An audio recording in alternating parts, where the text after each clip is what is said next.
Hey, good morning, educators, and thanks for joining us today on our Module 5A, and that is classroom procedures.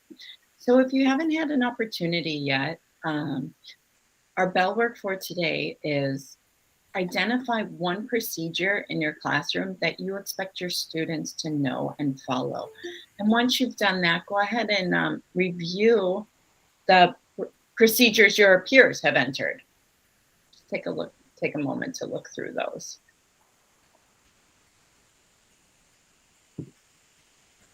Wait, paper bag. Yep, turn in homework.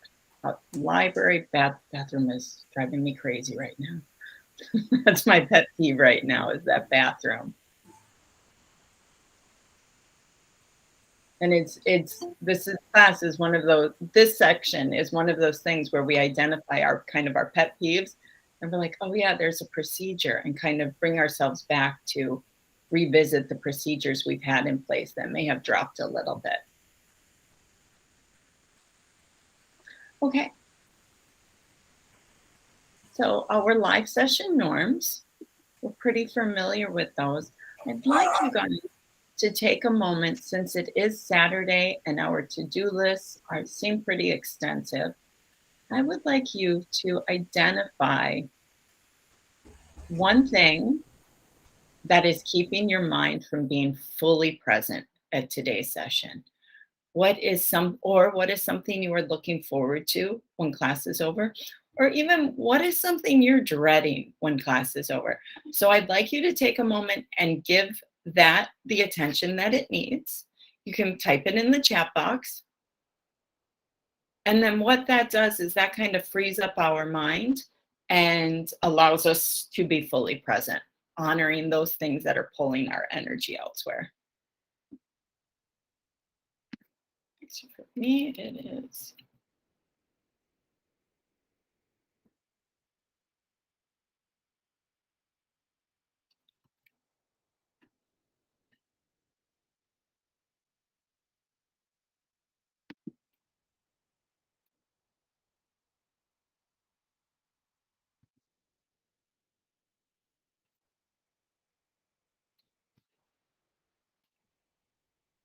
for me, laundry is calling my name after I leave, after I sign off. And then the sunny weather is just saying, come get your vitamin D. Going for a run, nice. Spending time with sister and nephew. Working on assignments. Hopefully not too much of that. Nice, spending time with family, working. Hopefully it's a fun job.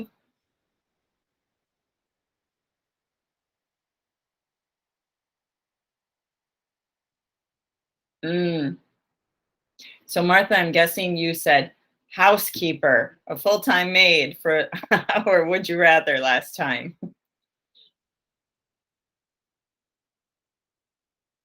Nice. For that specifically. Maybe though.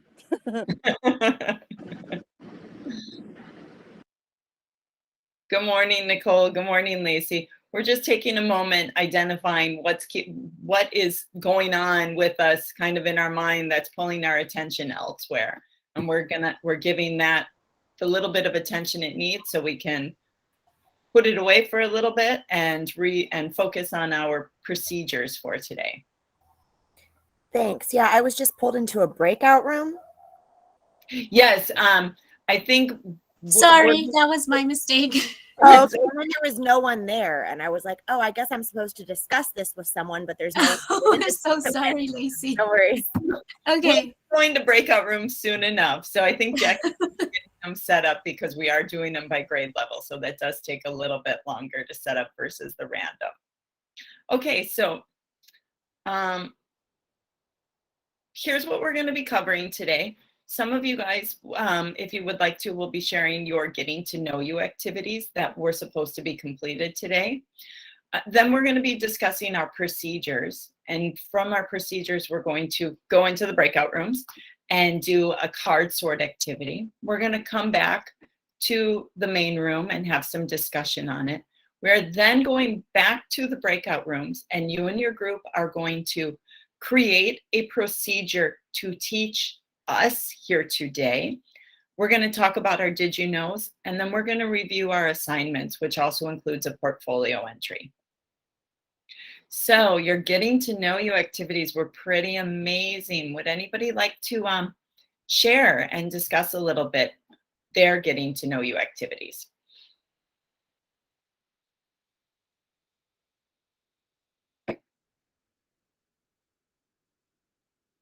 So like John, I love doing wait time. And if not, I made a beautiful collage here of everybody's getting to know you activities. So I can go ahead and say I'm being pulled to the heart. Is the heart representative here since it's Valentine's Day? Yes, that's me. Would you like to share? Yeah, well, the heart has nothing to do with it. It's just like it makes the thing cute. But the getting to know you activity that I do in the beginning of the year, it's a mystery brown bag activity where my students get a blank brown bag at the beginning of the year and they fill it with things that are representative of them or things that they like to do. And the first week of school, we pick a few students to share, and it's always fun as they reveal things that they like to do at home. It could be like a video game or paints if they like to do art, and it's just a good way for us to know who's in our class. It's really fun, and then they see similarities between them, like, oh, I like that as well, I also have this in my bag. Neat. That's really cool. Thank you for sharing, Kate. I'm being drawn to Paris.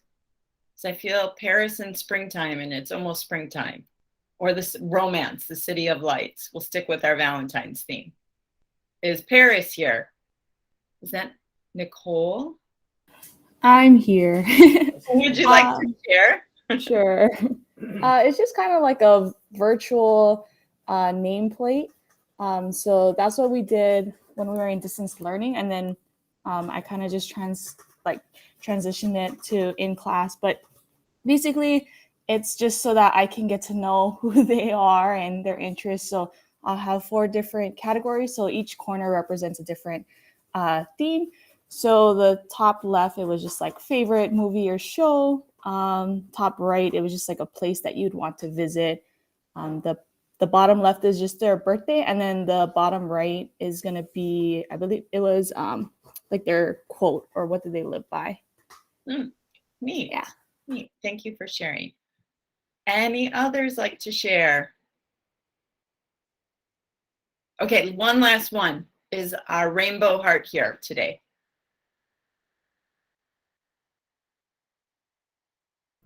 The rainbow heart was me. I thought you were talking about that one. Oh, I'm not the collage okay. one. I'm the rainbow heart. Oh, I was talking about the collage heart. I realized that when I was talking earlier. Oh, okay. That's okay. Is the owner of the collage heart here today? I think it's me, Shannon, but I'm not. Yeah, it could be me. Okay. Yeah, it's Gordon. Hi, Yeah, Gordon. for me, hi. Yeah, so it's really simple. Just basically asking the students to get, I guess, some construction paper, and then I give them some gently used, like Food and People magazines, and then they'll cut out any kind of things that they like or kind of represents them, and then they'll form some kind of design with it with glue and or tape, and then put their name on the top, and then I'll post them on the back of the room so that they can kind of share. It's something that I've done in the past, but yeah, maybe something I will do also soon. But yeah, yes, that's what it is. Thanks, Gordon. Yeah, and I think it was already in that heart shape. I just kind of emphasized it a little bit more, or in that shape. So, Gordon, thank you everyone for sharing. And Gordon, I really appreciate that one, especially now when we're so digitalized over everything, and when giving kids the opportunity to do some tactile exploring or learning or activities, I think is really important for them, because otherwise so many of our activities over the last year and a half have been computer based. So awesome. Great job, you guys. Thank you for sharing. Okay, so I'd like you to think about this quote. And would somebody like to read this quote for us?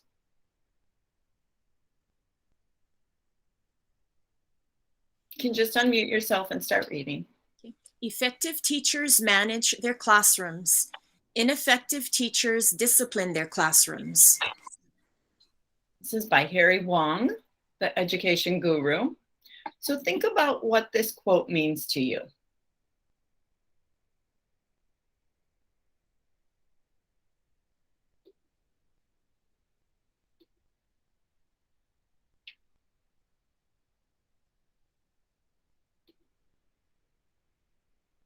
Do you agree or do you disagree with this?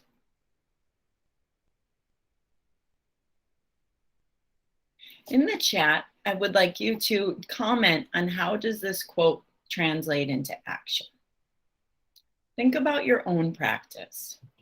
Have there been times in your practice where you feel like you're doing more disciplining than managing? How can you pull that back and how can you readjust so you're doing more managing and less disciplining? And if you don't feel like typing, unmute and talk. That would be me. I'm messing up my typing. So, yeah, I appreciate this because I think that a lot of the times teachers don't necessarily have a bond with their students. And so they just kind of, they look at them as little, creatures that need to just kind of, not all teachers, but I'm saying kind of, they're more disciplinarian. They expect them to listen, as they say. Kind of like when I had a sub come in the other day, I heard him like talking to the students, which is fine. He was setting up the expectation for management, but it just comes across as having a perspective where you expect the students to do what you say, whereas there's a different way where you have a bond with students and you can respectfully command rather than demand. Thank you for sharing, Lacey. I like that. Command versus demand. Anybody else like to share or type in the chat box?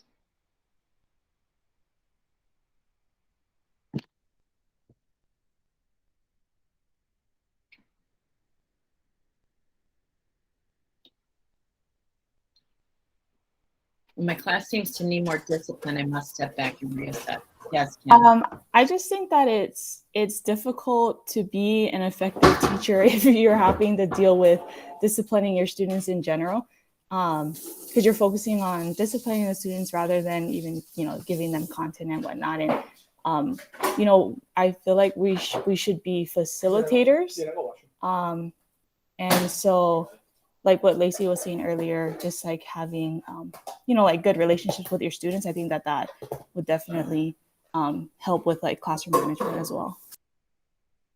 Yep. Thank you. Exactly, Nicole. Like to model the good examples. Yes, Kendra. And Kim, I agree with you. What is the root of the problem? That's powerful teaching right there, is when you can go back and reflect and then readjust your own practice and say what's going on here, because some days it is the kids, right? But then other days it's us too. If we didn't have our coffee first thing in the morning, or if we've got so much going on, it's really hard sometimes to leave everything outside of the classroom. And excuse me. And so we need to kind of reevaluate what's going on and bring that back to our students and adjust, the way we are managing our classroom. I will tell you, the more procedures you have in place, the smoother your classroom runs. Being a high school teacher, for the longest time, I was like, it's just automatic. The kids are going to run themselves. I'm very in control. I control everything. And then it wasn't until I took this class that I was like, oh, I've got to establish that control. I've got to work with my students to create this environment. And that was done through procedures, right? So we set up all of these procedures, and you guys identified many procedures in the beginning. So we set up all these procedures, and now that allows for the classroom to run smoothly because kids know what the expectation is. Okay. So I've seen some of you guys already commenting on that have been shared, so awesome. Would anybody like to add anything else before we wrap up this slide?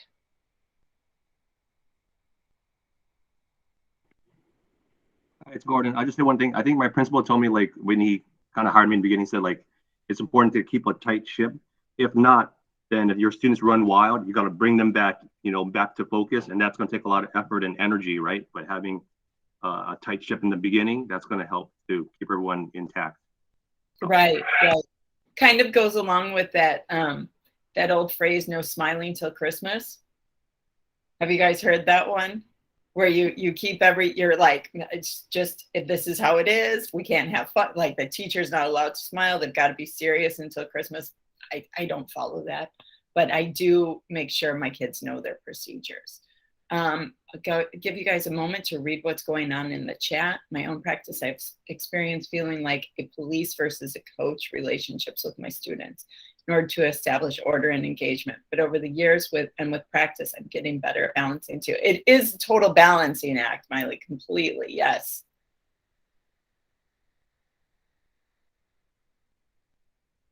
Okay, so we have some professional readings in this section, and you'll be able to refer back to these when you are in your breakout rooms, especially when you are creating your procedure.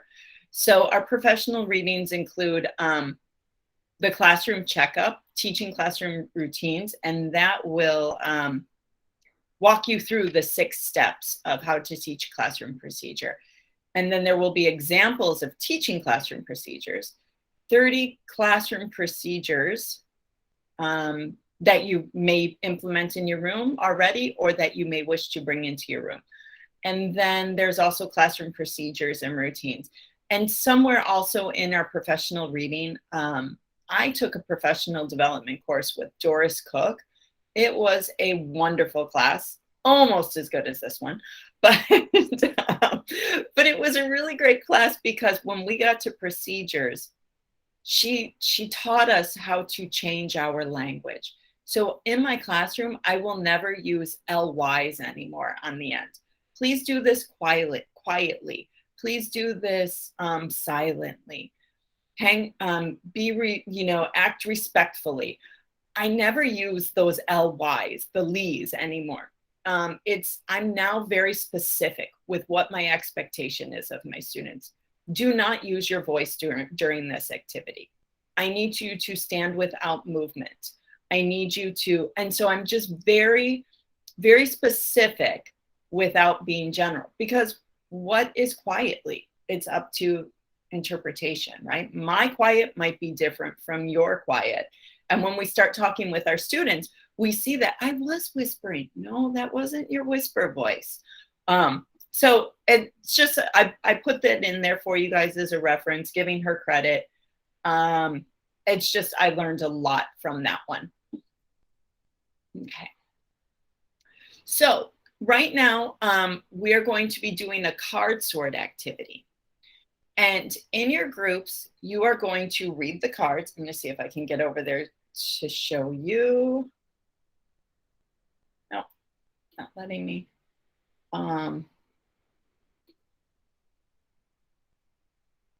Okay, so in your groups, you're going to read the cards, and I'll show you the cards in a moment. You're going to categorize the cards into 3 meaningful groups. We've identified 3. If you come up with more, that's fine too. I'd like you to label and identify your groupings, and be prepared to discuss when we come back to the group why you categorize them the way you do. All right, let me walk you through. Any questions so far on the directions? So you're going to go to your breakout room when it's assigned. If you don't get an invite, you get to be in the main room. You're going to read the cards. You're going to move the cards around on your slide. Then you're going to categorize the cards probably into 3 groups, maybe 1 or 2 more. Then you're going to identify what those cards have in common. And then when we come back, you're going to discuss. Here's how you are going to get to your breakout, get to your card sorts.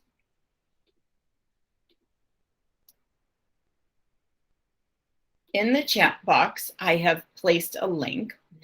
That link will take you to this page.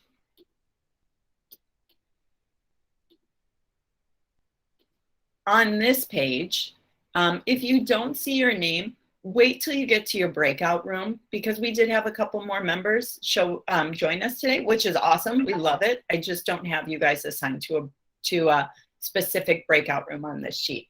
You will click the green underlined section here, and it will open up a document for you. In that document on slide 2 are your directions for this activity. And you actually can move each of these cards around. If you need additional workspace, that's on slide 3, okay? And after you get to slide 3, after you complete slide 2 and 3, you are good for now, and we'll come back together and discuss that. So, Jackie, are breakout rooms ready to go? Sorry. Yes, they are. And I only have view access on that slide, Shannon. So I don't know if you want to update it by adding or I can update it if you give me access to that slide. Okay. For the participants, but we're ready. Got it. Okay. Can do.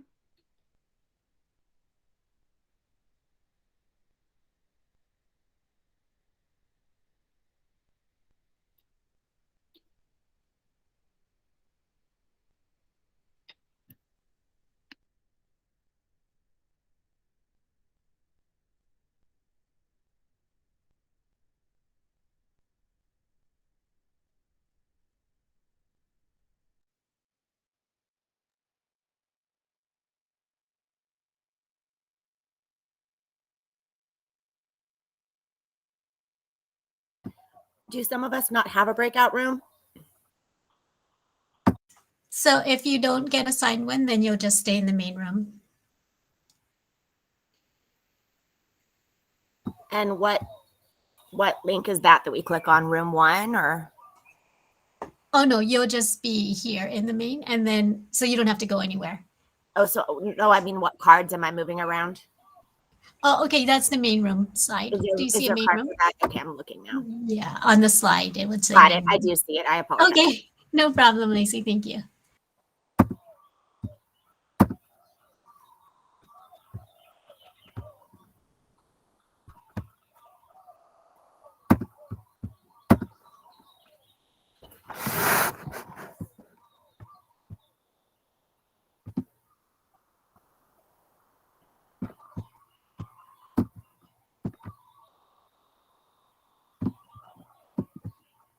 So Gordon and Martha and Kim, did you guys get an invite to go to a breakout room? I didn't. This is Kim.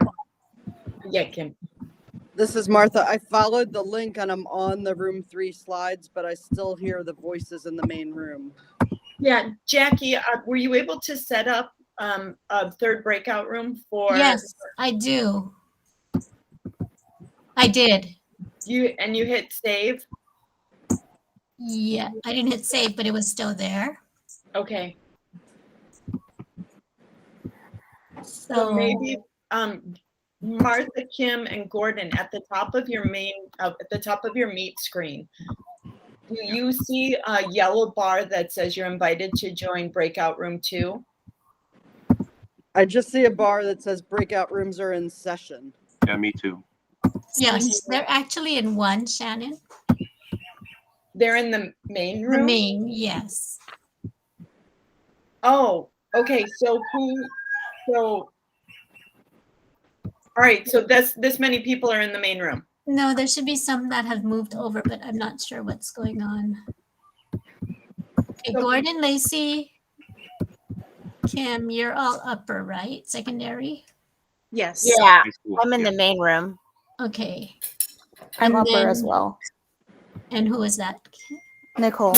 Nicole. Okay, perfect. So Miley and Martha. Martha's upper as well. Okay, and then Miley, what grade level? Miley is lower L. I think she's 5th grade. Yep. First Okay. grade. Yep. Okay, first. Okay, so I think Yeah. that's my room 3. One. I think I was in room 1. Yeah, but I'm going to move you to room 3, I think, because I Oh, think that's okay. a more lower grade. Okay, I'm going to move you now. Okay. Okay, sorry. Thank you. No problem. Okay. Can I still move them, Shannon?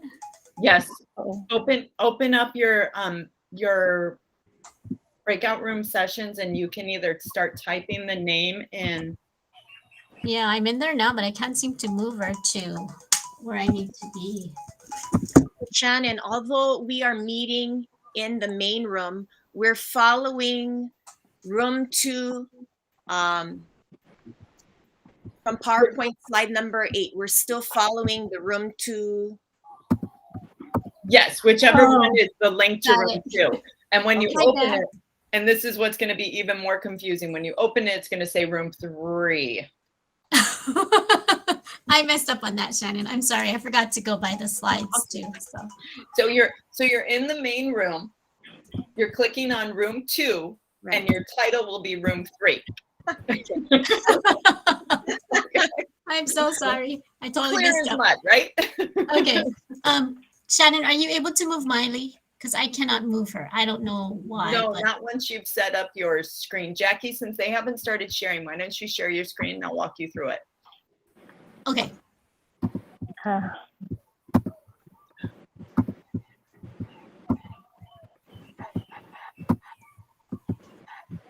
Okay.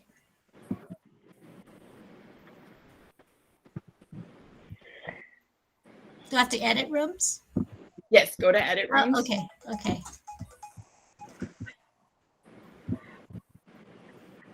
Oh, maybe now I can do it then. There you go. And now you can just start typing Miley's name down there. Oh, see, she's already in that room that I put her in. I don't know what's going on. Okay, so just hit save. Okay.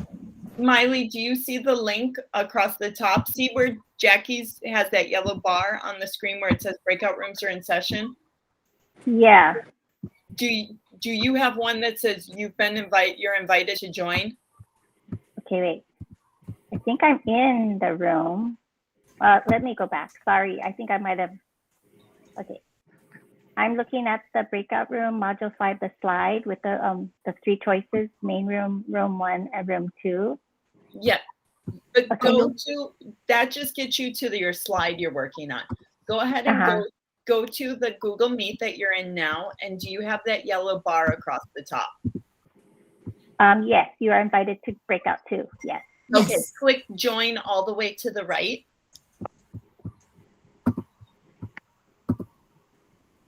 Okay, I see her in 2 now.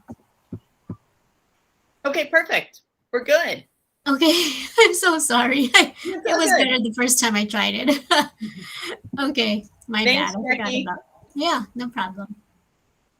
Thanks, everyone. Let us know if you'll need help. I'll be in this room and hopping back and forth, and Jackie will also be in this room if you guys need additional support. And someone feel free to share your screen, and you guys can work together on it of why you decided to do what you're thinking.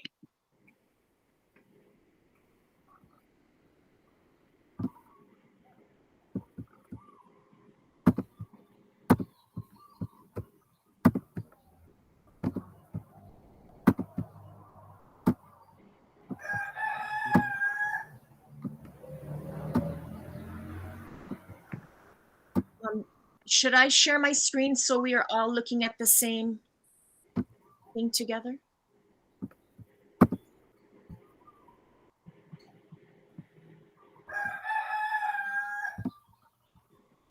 Yes, Kim, could you share your screen? Sorry, my internet is a little slow, so I don't think it'll work well.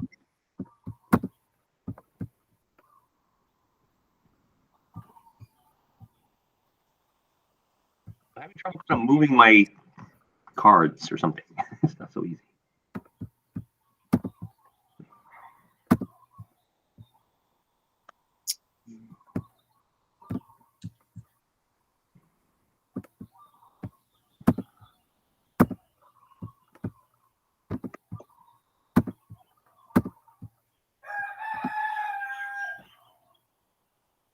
Sorry, I can't seem to get it working on my end.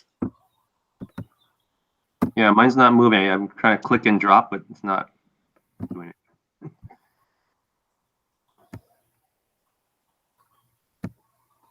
Okay, let me go in there and double check. You guys are room 3.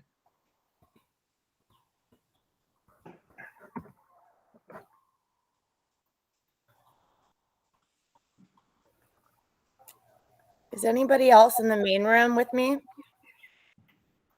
Yep, all sorts of people. We got Nicole and Jackie and Martha and Gordon. So you guys see all the colored ones? I colored them. No, I think what happened is No. I think many people clicked on different rooms. Well, I clicked on main room. Yep, and that's was supposed to be the lower L.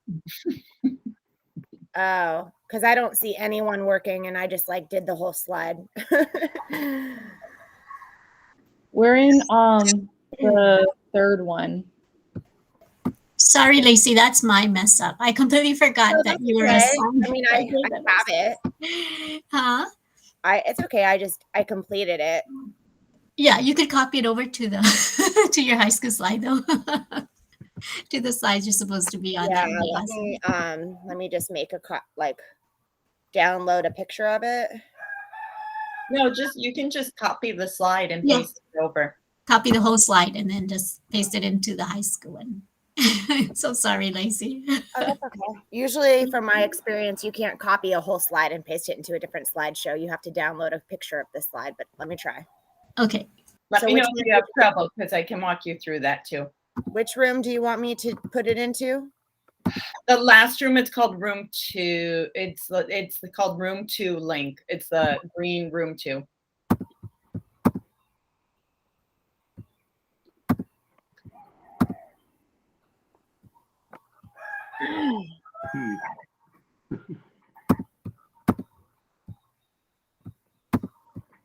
So I'm just going to insert a separate slide with what I did.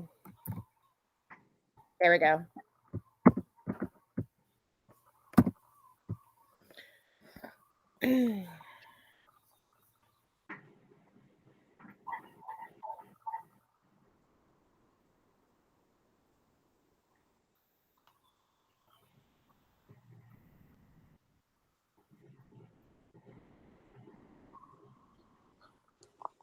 Oh, I see it. Okay. That worked. You guys can go ahead and discuss that. Review it, discuss it, see what you think.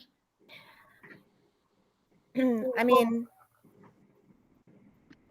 I personally just did them into 4 categories. One of them was 3 yellow rules where things that are like obey the school rules, things that are overall expectations, listen and follow directions, and keep your hands and things to yourself. And then in pink, I did things like bring a positive attitude, take risks, make good choices, respect, all the general like loving things. And then in orange, I did like all the really very specific tasks, like pass paper to the right. If you do that wrong, then you're not passing them to the right. Or when you don't set the beam balance back to 0. And then in green, I just did some general other rules that like sharpen pencils before class, or things that are kind of become norms in the class. Raise your hand and wait to be called on.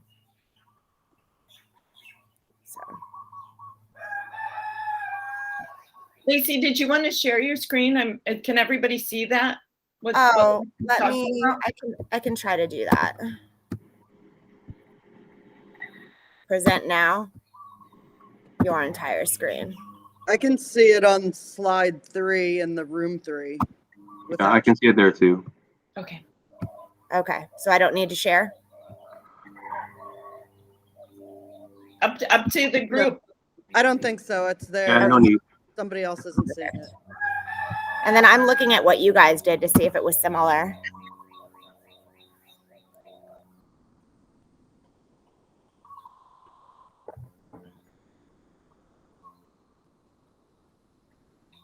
I had trouble moving my cards around, so I didn't really do. One of mine got overlapped, and then I was trying to move that somewhere, but it didn't do anything. I just undid the overlap for you, Gordon. Oh, okay. And Gordon, whenever you do something that messes something up, you can Control Z to go backwards to undo everything that you did that bring it back. Oh, Like if you move something and really mess the whole thing up, Control Z will bring it back to its place. Rewind.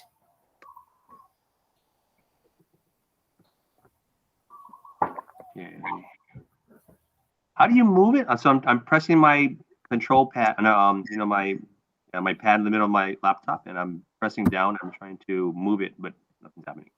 Your laptop might not be great for that activity. You just put the your finger on the mouse pad until you see the 4 arrows in 4 different directions, and then press down and use one Oh, finger to hold down and one finger to move. okay. Now it's going. Yeah, one click. One finger holds down and the other finger guides the where you want to move it. It's really hard to explain. Okay, it's got to be the 4-arrow one. Okay. Yeah, Okay, now I'm moving stuff. perfect. Hey, I'm a good teacher.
Okay, so do we have somebody who will be willing to share our groupings?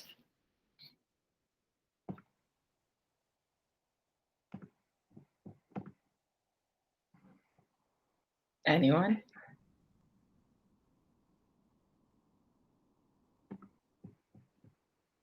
Okay, I'll let Jackie pick when we get to that point.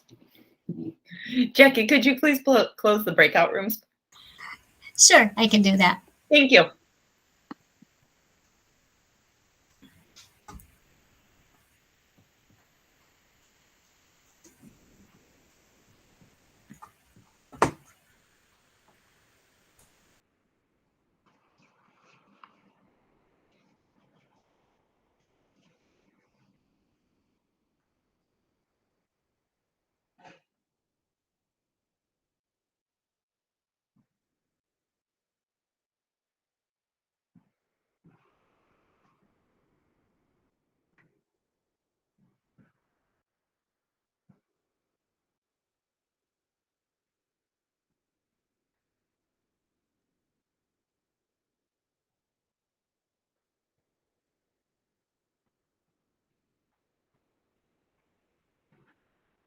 Okay, welcome back. Let's start with lower L. Would somebody from lower L like to tell us how they categorized or give us, share with us their discussion that they had? I'm going to pull yours up here.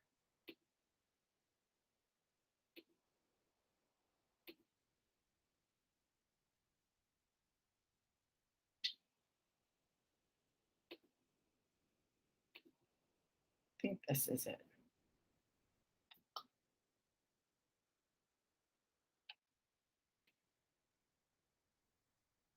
Is this the lower L? This was our group. We had Okay, to Kendra. we had to make our own because Oh. on the slide. Kendra, before you start, I would just like to apologize to you. There are times in our career and in our practice where we run into hiccups and we just need to go with the flow. And Kendra, I want to thank your group for going with the flow and creating your own slide, even though there was that little bit of confusion. And I want to thank everybody for your patience as we worked on not successfully implementing a new procedure today. So, and it's okay. We just will keep practicing it and carrying along, and it's all right. And we survived, and we're all able to get our task done. So thank you guys all for your patience, and sorry for any of the confusion that had happened. So It's not Shannon. It's me who should apologize. It's Shannon. You're just stepping it's all in. good. It's all It was good. me who organized the breakout room. I did better the first time I was assigned that, please, and just completely messed it up today. So yes, I agree with Shannon. Thank you for your flexibility. I appreciate it tremendously. All right. So Kendra, sorry for the interruption, please. Okay, no problem. We figured it out. Anyway, so we made 3 groups. We sorted from classroom expectations. Actually, we started with 2 groups first. We did classroom expectations and classroom procedures. And then after reading it over again, we decided that we should make another group with classroom culture. So like positive attitudes and social emotional kinds of things. Yeah. Thank you. We wanted to break down the classroom procedures a little bit more, but then we decided that it's kind of like too much. So we just left it at that. Okay, that was my question for you. Are these here, those are considered classroom procedures, or were those kind of in between? No, those are all on the right hand side. Okay, procedures. Okay, thank you so much for sharing.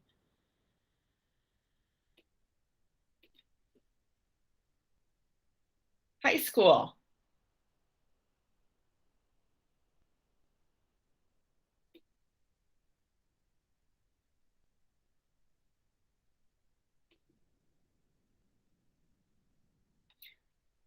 Jackie, if we don't have a volunteer, would you like to randomly select?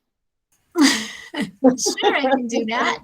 MS High School. Anybody else? Last call.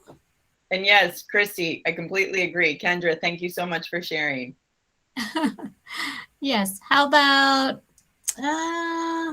Gordon? Would you mind sharing? Okay. Yeah. Thank you. I think mainly, yeah, Lacey set this one up, but she did a good job. Let me see. So kind of the, what did she do here? Maybe Lacey should explain this better. No. Let me see. Either So, one. yeah, Yeah. there's 4 categories, and then yeah, so the class procedures in the green, and I see, yeah, specific instructions right there in the orange, and then the pink are more kind of the kind of expectations or rules for the students, and kind of the yellow more the general rules, and the pink are more like those specific rules. Would that be okay? Yeah. Thank you, Gordon. Thanks for sharing. So they ended up breaking theirs up into 4 groups. Okay. And then we have, I think this is upper L. Correct, Shannon, upper L. Thank you. So we, similar to the lower L, we initially broke ours into 2 categories. One was like classroom procedures, and then the other one were kind of like other, I guess, like having to do more with social emotional type things. But then as we looked closer, we decided to break them up into even more, I guess, kind of specific categories. Like the ones in yellow were class procedures. So things like pass papers to the right, sharpen your pencil before class. And then work time procedures were more like raise your hand and wait to be called upon, use your 12-inch voices during cooperative group work. And then the green we felt were more like, we actually didn't know how to categorize that. So John kind of helped us out. He was like, yeah, rules, that would be a good category title. So those are more like, you know, how to behave in class and expectations. And then the last one we felt were more like mindset, like accept responsibility for your own behavior, bring a positive attitude to class, that kind of stuff. Excellent. Thank you. Thanks so much for sharing, everybody. I'm liking the 4 categories. And like I said, you know, we have it established, so it was 3, but I'm convinced it could be 4. Okay, so this was what we had come up with. We have your behavioral rules, your goal-oriented rules, and then your procedures. So behavioral rules, they don't change. They're always applicable. So kind of like follow the school rules, keep your hands and your feet to yourself. Your goal-oriented rules set a target or an aspiration for the kids to try and meet. They're not going to be attained every day necessarily. They may not be. And then procedures are ways of getting your activities done and tasks that are done to save you time. And then you can change them. They may need to be changed throughout the year. No matter what, we do need to revisit all of them as we go throughout the year, especially after breaks. I know I come back and I'm like, what happened? You guys forgot all our procedures and our rules? And it's like, well, and so we just go through and revisit them. Okay, so from research, we know that involving students in writing the rules has many benefits. And John covered this with us in module 4, I believe it was. So when you involve your students, it allows them to have the ownership. It allows them to be reflective. It gives them a connection. There's greater respect. And then there's shared enforcement. So it's not your rules. It's the class's rules, and everybody agrees to it together.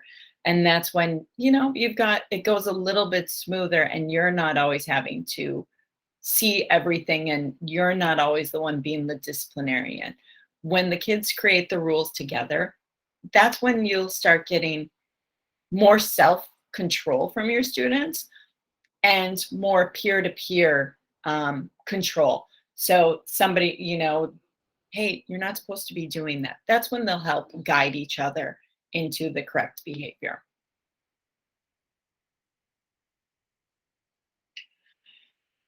What we know from research about rules and procedures, every minute spent teaching a rule and a procedure at the beginning of the year pays off every day for the rest of the year. You may have heard some teachers talk about how they do not teach much content in the first several weeks of the school year, maybe even the first quarter. And that's because they are so focused on rules and procedures and reviewing those, establishing and reviewing those rules and procedures. I'm going to give you a minute here to digest what this chart is actually saying. So you've got the top grouping is elementary students, your bottom grouping is your secondary students. And look at the difference between engagement and off task with just taking 1 week to focus on your procedures.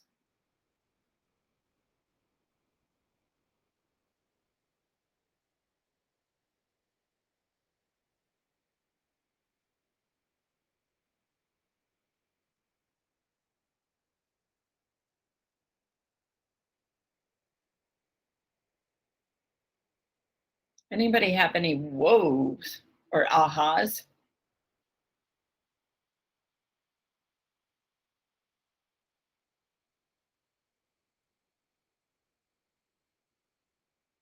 No? It's like, yeah, I know this.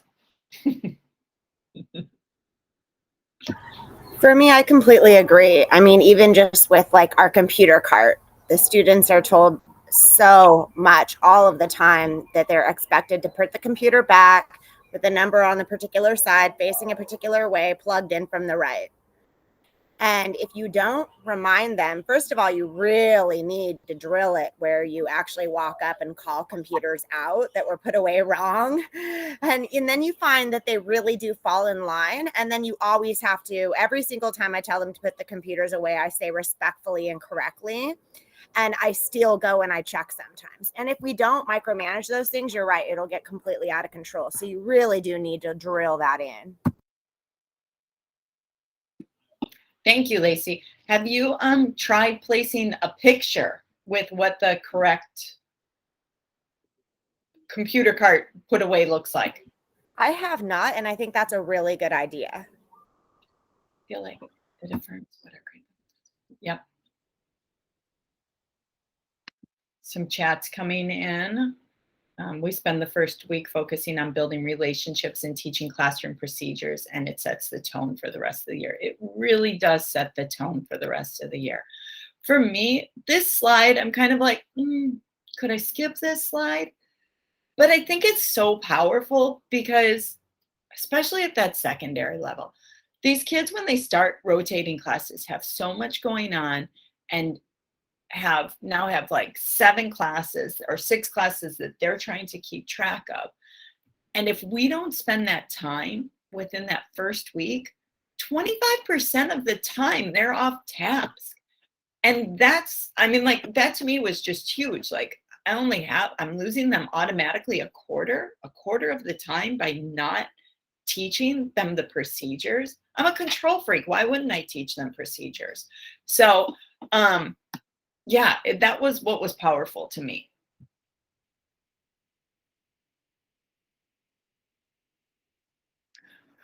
So teaching rules and procedures at the beginning of the year and consistently enforcing them correlates with higher academic achievement.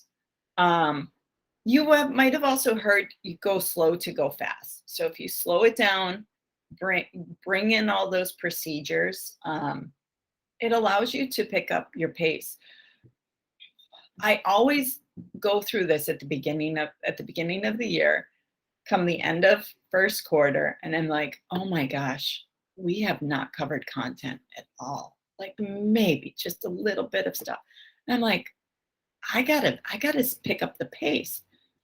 And then January, February rolls around. And I'm like, holy cow, I got to slow down. I'm going too fast. But it's not that I'm going too fast. It's that my students have been trained, right, with my procedures, that they follow the procedures. They know the routines. They walk in the room, they do the expectations, and it allows us to have great learning time together because we're not focusing on the discipline issues, or the questions aren't, where do I turn this in? How do I find this?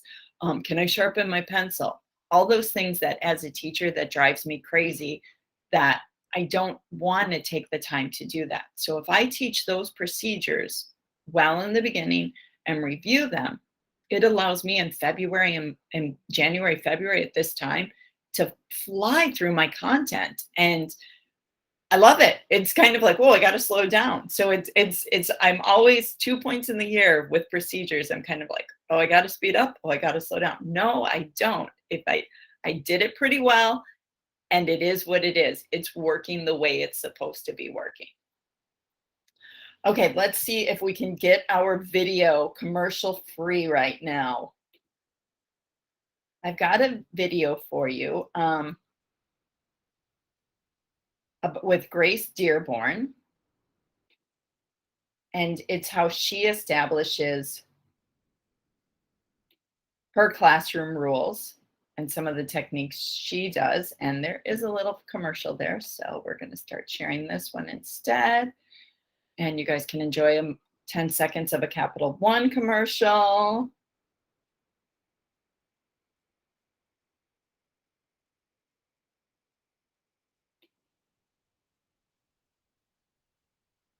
Rules. There are a lot. How to set classroom rules. There are a lot of different ways you might go about setting the classroom rules, but the big two are to tell the students what the rules are or to create the rules with the students. And of course, you can do a combination of those things as well. When you're setting the rules yourself and you just want to tell the students what they are, pick 5 or 6 rules, make them super specific and super observable. Be in your seat when the second bell rings. Don't talk while others are talking. Bring your materials to class every day, right? And you can share that with the students, you can talk about it with them, but you're the one directing what the rules are. Another way to go about it is to have the students design the rules with you during an activity. So you might give them a more kind of overarching idea, like be respectful, be prepared, and be your best self. And then have them brainstorm, what does that actually look like? If you were prepared, what would it look like? If you were being your best self, what would that look like? They can come up then with some observable things, and you can collect that information and from there create the classroom rules, getting rid of the ones that didn't seem right to you or you didn't want or you can't live with, and adding in ones maybe none of them said but that you think are really important. So from there, they will feel more invested maybe in how they follow the rules because they had some hand in creating them. It's always nice to have the students have some hand in it for that reason, but it doesn't have to be that way. And it can be more of you saying, these are the rules, and this is how we're going to follow them, as long as the students feel like those rules are being equitably enforced by the teacher. So those are some ideas about setting rules.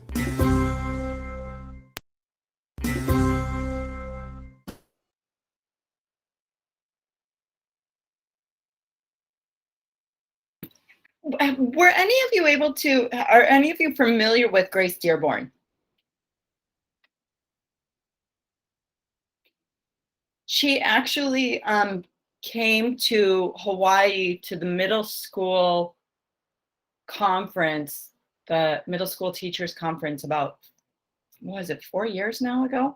And I went to her session and it was, she's hilarious. She's pretty, she's snarky. It's probably why I like her, because she's sarcastic like me. And it was an enjoyable session to attend. She mentioned how she keep your rules simple, keep them to 5 or 6. I have 5 rules, and my 5 rules in my classroom, I call them the B's. It's be on time, be kind, be respectful, be responsible, and be prepared. And those 5 rules allow me to have the conversations with my students. What does it mean to be respectful? What does it mean to be on time? And so while I don't necessarily have my students create the rules with me, we do have conversations of what those look like. So it does provide that opportunity for the ownership and the self-enforcement and the peer enforcement. Would anybody like to share anything about their classroom rules and successes they've had, or even frustrations too? Because a lot of times we just kind of talk about the good stuff, but I want to honor the struggles too.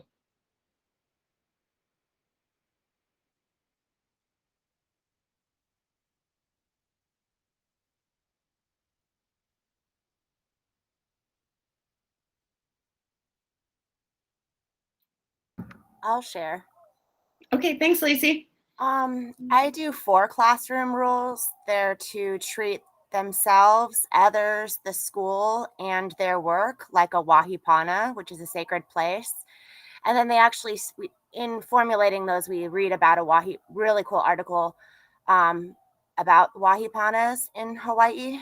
And anyway, I find that they're really also easy. The same thing, the kids co-create those rules, like in ways, the same way you do, and what those mean. And then I just find that everything applies. I mean, whether they're not where they're supposed to be, then they're not respecting the school. And if they're not doing their work, then they're not respecting their work. And then if they're being unkind to other people, then they're obviously not respecting others. So I find that everything they do can be written up as one of those 4 rule infractions. Awesome. Thank you for sharing. How about anybody struggling with something that they'd like to bounce off each other? Bounce an idea off each other.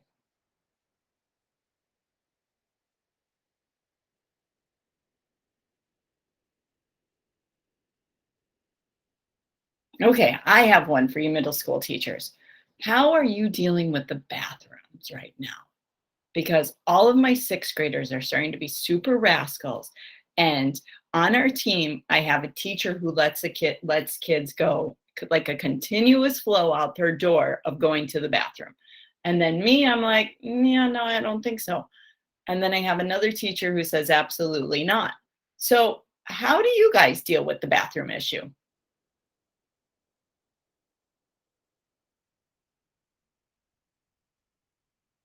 Is my mic on? Sorry, my sarcasm. Shannon, I tell my students that if they're coming to my class right after this, right before home or right after recess or lunch, it is expected that bathroom is used during those times. And I understand that there are exceptions where one might just have to go, even though they tried going. And I just encourage honesty. And I say, patterns are shown if you play the system. So let's all act in honesty. You do your part by using your time to go to the bathroom. And when it's class time, let's respect everybody. And unless it's an emergency, don't ask me to use the restroom. Thank you, Kim. I like that. Thank you. I use a system that I saw another teacher use. I hand out like raffle tickets at the beginning of the week, 3 tickets per student. How many? 3 tickets. And if they have to use the restroom while I'm instructing, they have to give me a red ticket. And at the end of the week, I kind of just raffle off. I pull like 3 or 4 tickets, and then I just give them a prize. Like they can choose something like from my prize box, or I don't know, they get Eagle points like for our school. So I found that it really helped to minimize the usage during my class time. So the more tickets they have at the end of the week, the more better prizes. Right. Nice. I like that one too. Yes, I like that. I was gonna ask the same clarifying. So yeah, if you don't use your tickets, then you have. Oh, I like. Yes, that is. I'm gonna borrow that. Thank you. Yeah. Yeah, because I do what Kim does a lot. And it's like, let's, kind of have that conversation. Like, you're a mini adult right now, an adult in training. Like, you should be able to know when your emergency is and when your emergency is not. But I like that motivation factor with that Christine was using. I'd have to combine the two. Cool. Thank you. Anybody else have some words of wisdom for me? I just to go in here, if anyone is having something like an issue like that but doesn't want to bring it up, in your module 4, you're going to notice where it says like, oh, if you want to make a change. So feel free to borrow what Christine just said about, oh, this might be a way to, if the bathroom is an issue, or you could apply to something else. But again, if you hear something in the class from a colleague, write it down or make note of it so that you can actually apply it to your reflection piece, like Shannon is doing, right? Yeah, I saw Shannon writing. That's why I was typing up on my own. So yeah, you can use those too. So yeah, sorry. Thank you. No, not at all. Thank you, John. I love it. I love making the connection between the different modules, and this class is really about us all coming together and sharing our best practices, and I love the conversation. So thank you all for sharing. Okay, so difference between discipline and procedure. Discipline is how students behave. There's penalty and rewards. There's also guidelines for observable behavior. Right, we can have that modeling with it. A procedure, it's how we get things done. It's how we expect students to come in and out of the classroom. It's how we expect students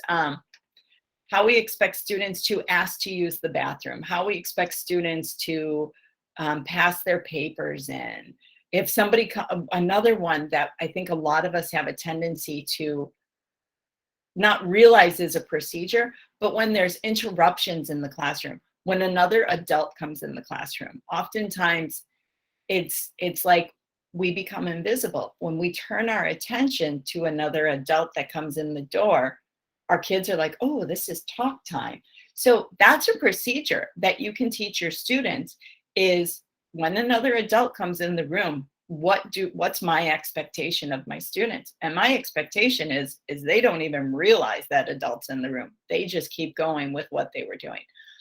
Procedures have no penalties or rewards. There's you get praise for doing it correctly. So just to kind of connect to Christine's raffle is not the reward. It's the policy. The procedure is submitting a raffle ticket to use the bathroom. The reward is having extra raffle tickets at the end. Okay, so yes, procedures are how we get things done. We want our procedures to become routines.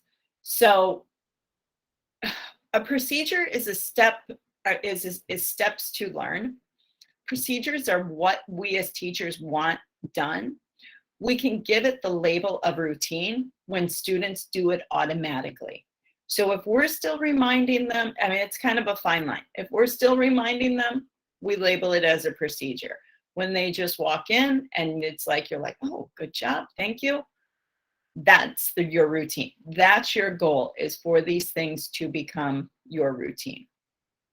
Routines are procedures that make instruction flow smoothly.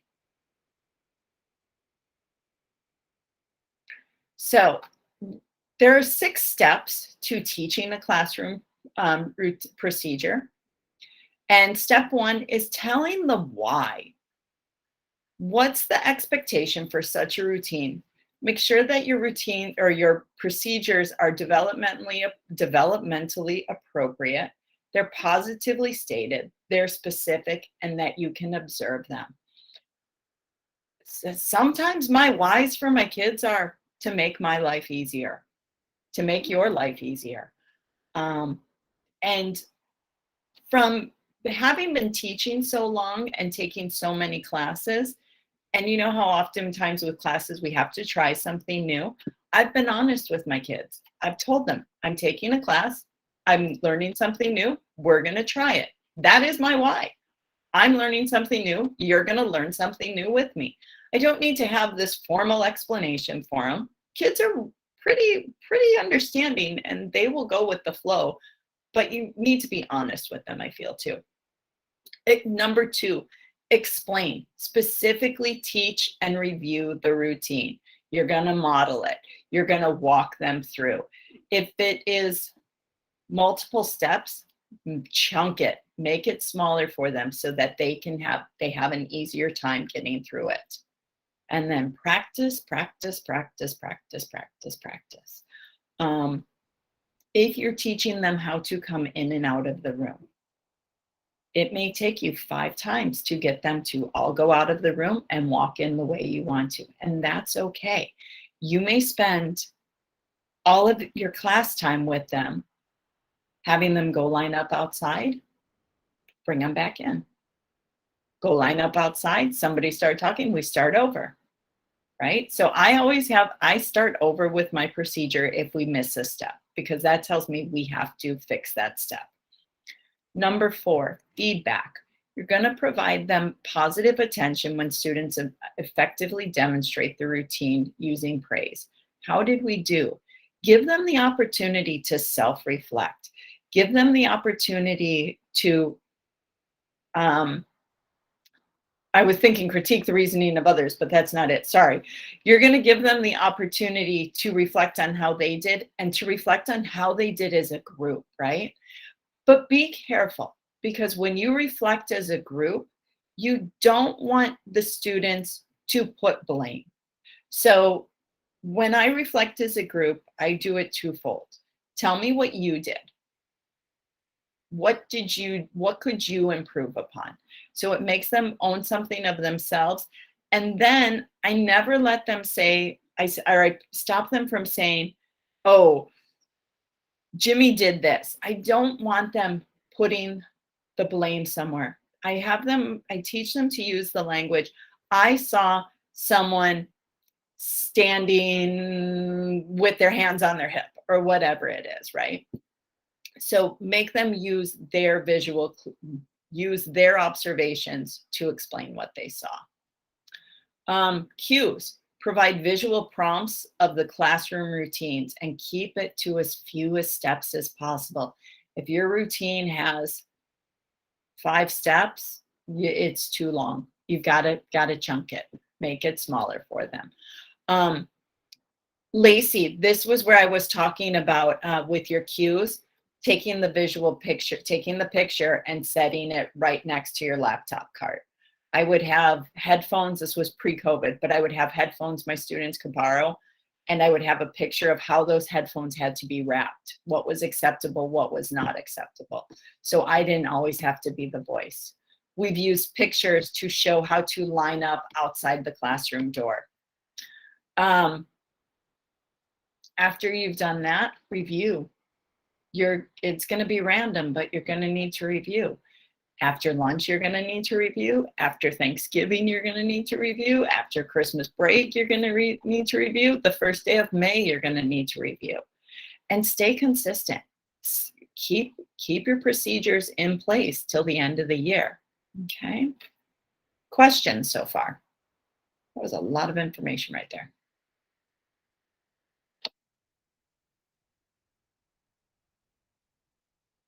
So you guys can all do this now? Yeah? Okay, I've got a video example for us. Let's share this. This is an example of the modeling. Oh, hang on. I share this tab instead, does not. So are any of you familiar with I do, we do, you do technique? It's one where the teacher models and then you work together and then it's the gradual release. Okay, this is a video of that.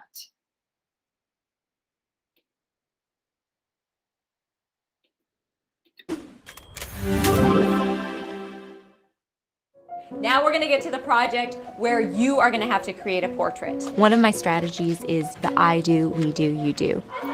Every time I introduce a new concept, I'm gonna do that. There might be a student that doesn't need modeling, but there's always a student that does. So why wouldn't I provide that scaffold for them? So every time I ask them to do something, I model it first. My students are not only in mild to moderate special education, but they're also long-term English language learners. You're each going to get a portrait scenario, okay? You're gonna have to create a portrait. I'll show you, here's the sample photo. I don't know if you recognize Miss Talbot, and that's me, and this is our example portrait. But it's important to show students how we think. So when I introduced the final project, I had an example of what I wanted the finished project to be, and I had a graphic organizer up that was blank, which looked identical to theirs, and I had the synopsis. this is the sample. Look up here and follow along. This is a portrait of two sisters who are very good girls. The I do part is just me modeling how I'm thinking about the picture. I'm just thinking aloud.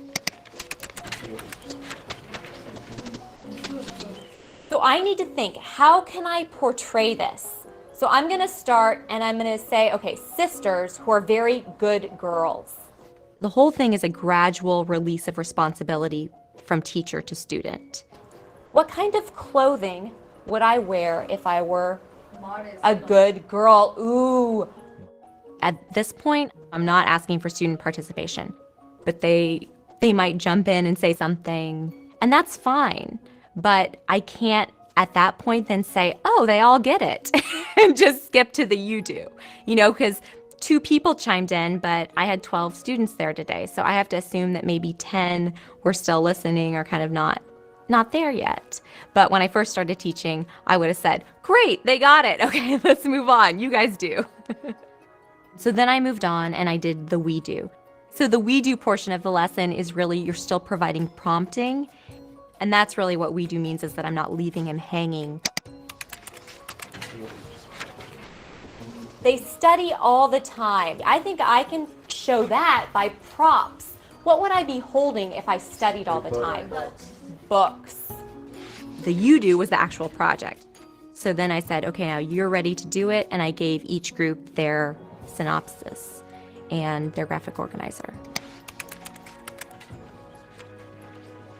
And then, okay, the grandparents are gonna be, you're gonna be the grandfather, you're gonna be the grandmother. He has to wear like a beard. I found that the clearer I am, the better quality work I see from the students. And because the students know what they're doing, they feel safe learning new things.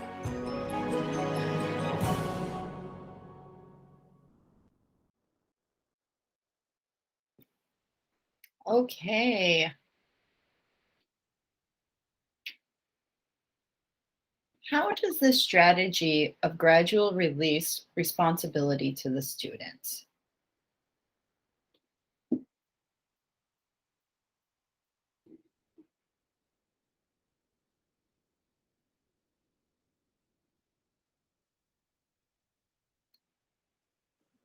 What is the strategy? What does this do for the students?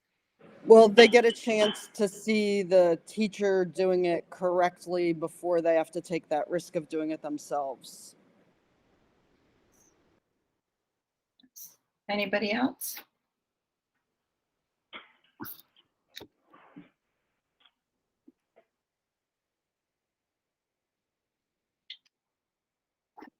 It's that opportunity to practice, right?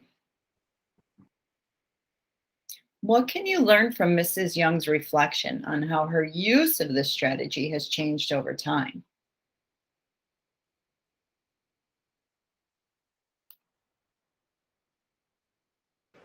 She used to move forward faster when only a couple kids got it, and she realized that meant most of them weren't getting it.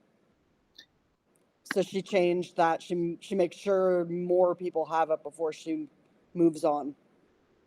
Yeah. Take a moment and Thank you, John.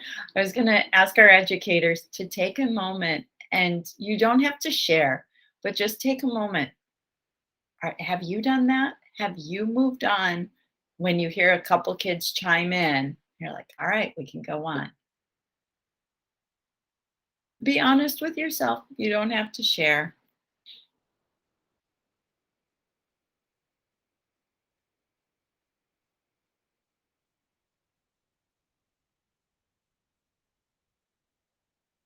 When I watched that video again this time, I thought the exact same thing. Am I moving on too fast? Am I going, when a couple kids chime in with me?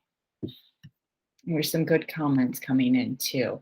I see this as a weaning process, going from dependence to independence. Nice. Okay.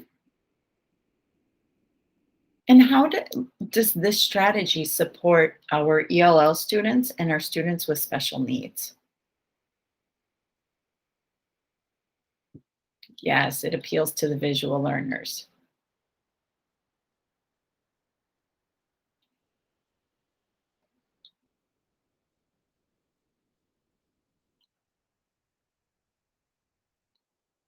Okay, I also saw some chunking in there where she was breaking it down into smaller pieces. That also helps support all of our students, but typically, especially ELL and special needs students.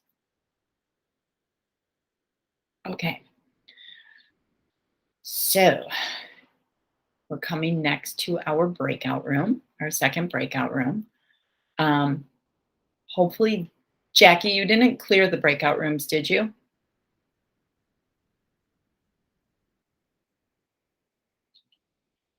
Okay, so hopefully you'll be able to just return to the breakout room you were in.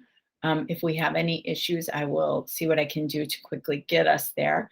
You're gonna click on your slide that you were working on.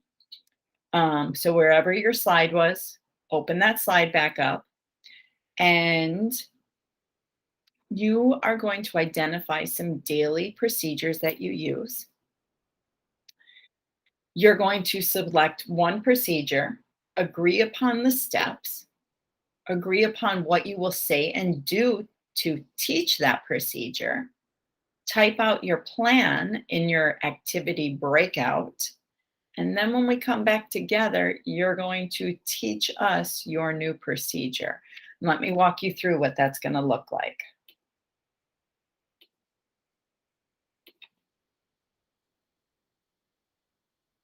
So you'll go to slide 5 of your breakout room.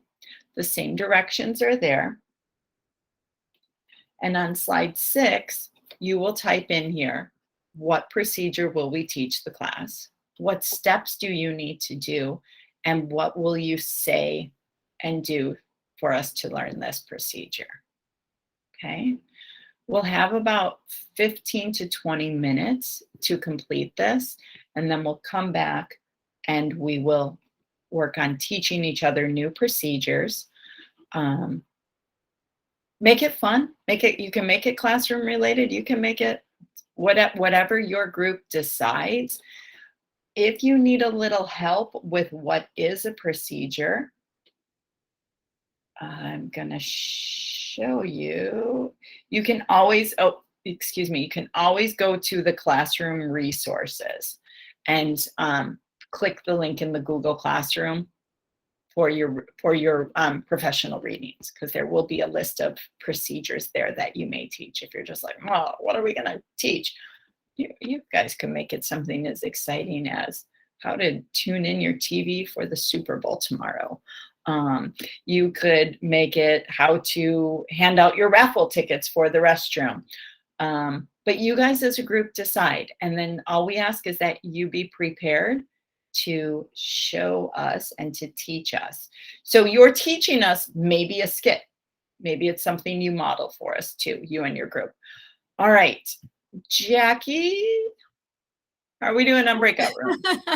So to not confuse anybody, I'm going to keep you in your same breakout rooms. Perfect. So that you can go to your same slides and I won't confuse anybody else, I hope. But we're ready. Should I Okay, send them, awesome. Shannon? All Awesome. right. So we'll check in about 15 minutes and see Do you how want me to everybody's set doing. a timer, Shannon, for that too then? No. Okay, we'll just do check-in. Yeah, we'll just do All our right. check-in. Okay. Okay, thanks. Thank you.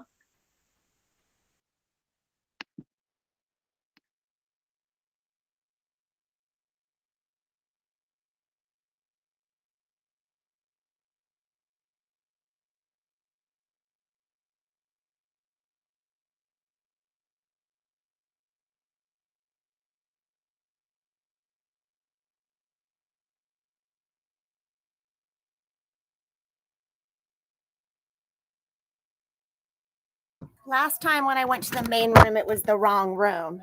Do I go to the main room one this time?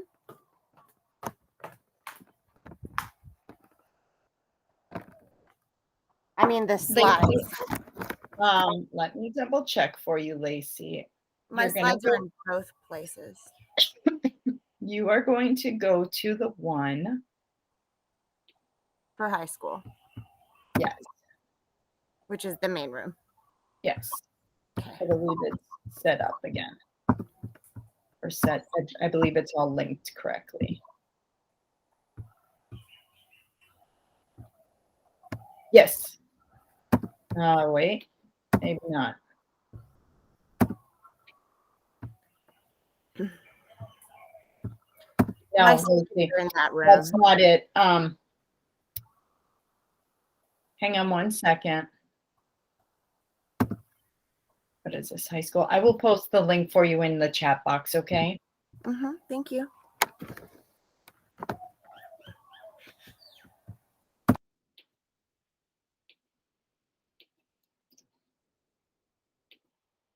Okay, there's your link for this room's slides.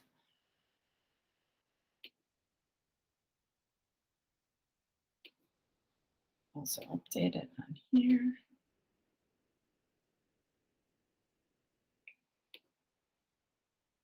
Okay.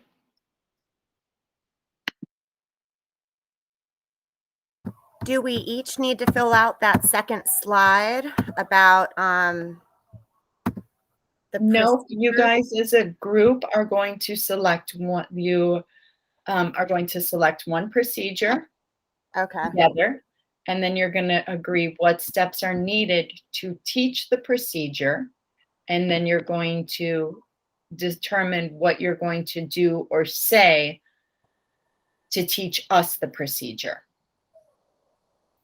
Okay, so again, it can be something classroom related. How are you going to turn papers in?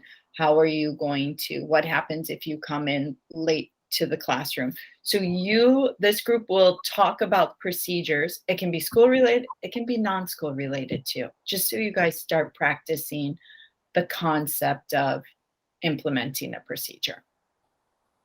Does that clear things up? Okay.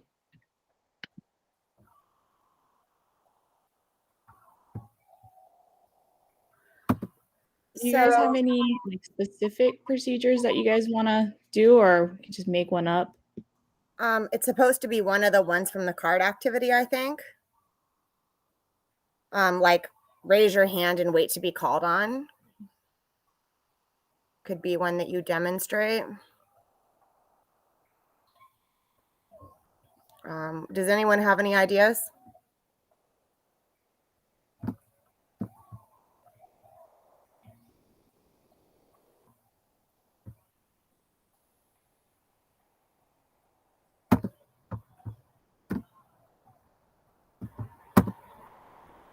I don't know if it needs to be from the card, because she was mentioning like it could be even talking about like turning the TV on for Super Bowl. Oh, okay. Yeah, I thought that she had said one of the ones from the card that you use, but maybe she didn't. So any procedure we can do.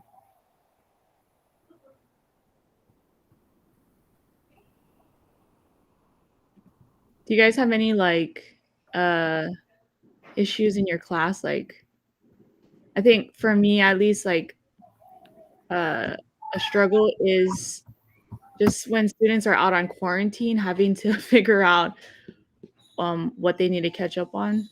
But I don't know, up to you guys.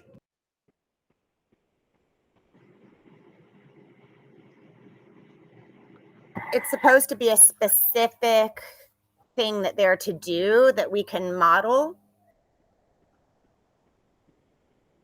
And write in that we're supposed to fill out the slide 7 about how we can teach the procedure in the class.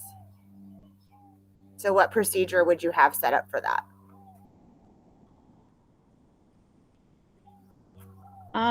Mine is just to, well, I just have them email me to let me know. And then like it's their responsibility to check Google Classroom. And then also when they get back into class, they would have to come see me. But it's not like a set, like I don't actually have a set thing. That's what I was saying. So, I mean, we could do something like super basic, like turning in your work, like how Shannon was saying. Yeah, maybe something simple.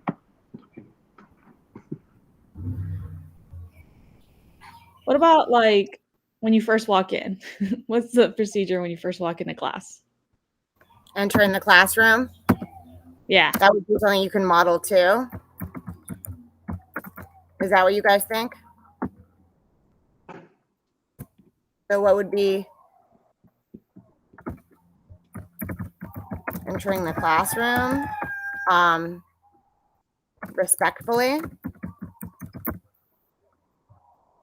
What steps do you teach? So what would be the first step of walking in? Grab your materials. Well, I mean, as you walk in the door, maybe like not to be like yelling, like use your quiet, respectful class voice when entering, like enter quietly, because when people don't enter yelling, like that's one way to write. What do you guys think? Yep, that's good. Yeah, enter quietly. No one's running in the classroom, walking.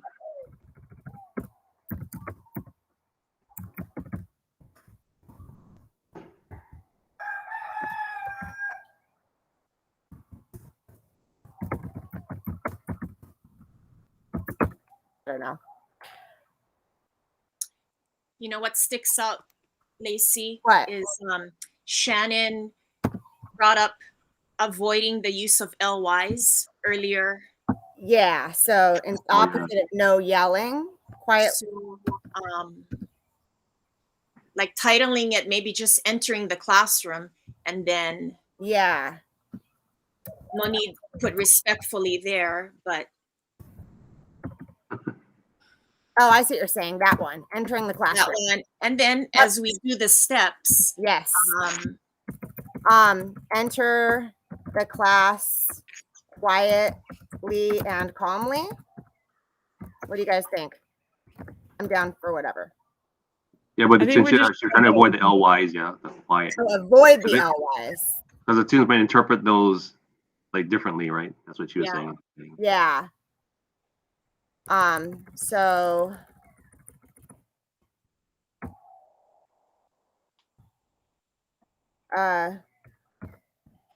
could you say like do use not your yell? voices?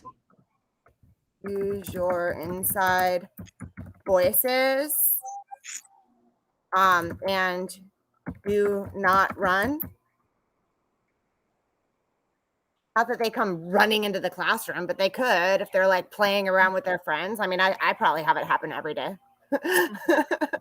so maybe say walk into the Ooh, classroom. I like that.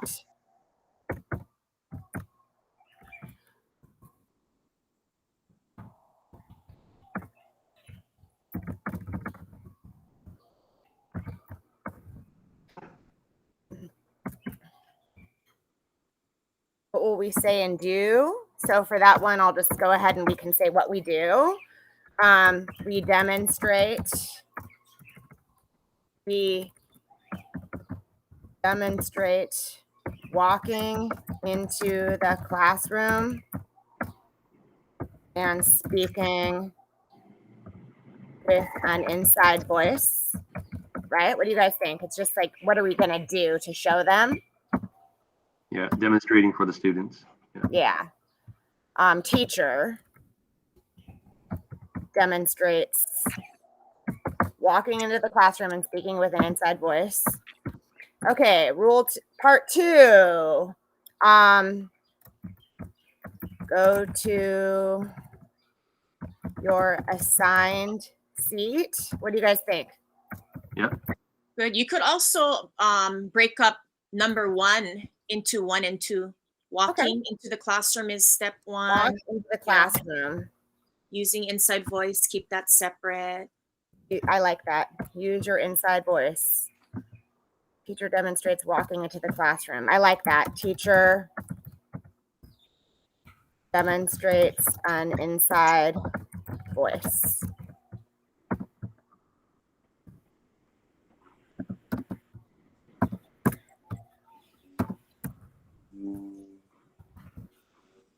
Number 3. Sit at your assigned seat.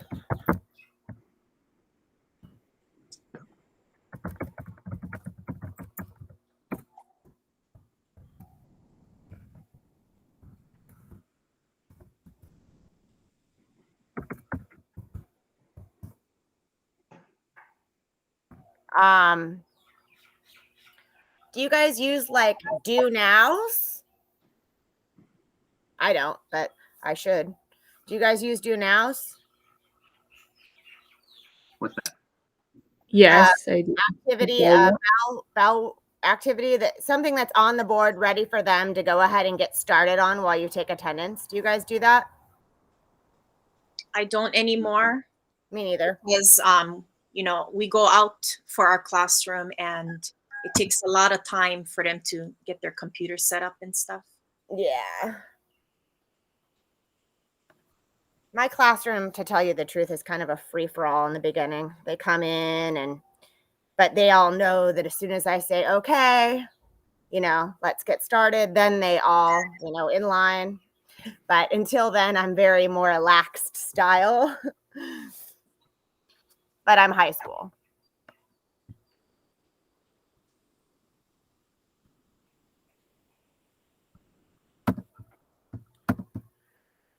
So what do we have after sit at your assigned seat? Ooh, I know, no voices like after the bell rings, right? Like don't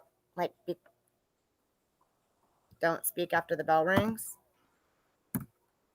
What do you guys think? What can we add to this? Well, for me, I have them get their materials prepared. So that classroom like materials. Mm-hmm. I find that my students are always asking me, do we need computers? It would be really nice if I actually incorporated that into my like agenda, you know, so that they could always look on the agenda, whether it says like have a seat or whether it says get your computers. Right. I have them read the focus wall that I have displayed on our screen, which shows them the expectations for the day. So what are we doing for number 4? Get I class. think you guys just identified what you're going to do for number 4. Look at the agenda / focus wall. Okay. Because that tells you, that keeps it simple enough, right? Like that, and that's where they go to get the information. So instead of building in all these steps, like get your supplies if needed, get your laptop, ask your teacher if you know, instead of putting all these layers in, you have a centralized spot, like Kim was saying, their focus goal or their did you say focus wall or focus goal? Focus wall. Focus wall. So so your kids are trained when they come in, that's where they gather their information of what's going on for the day. Yes. Yeah. And I think that would be like, and something like that, like Lacey, like you said, incorporating in your agenda. So where do kids look? They look at their agenda. Okay, look at the agenda. Teacher demonstrates looking at the location of the agenda. And then maybe getting the correct materials out. What do you guys think? Anyone want to weigh in here? That's good.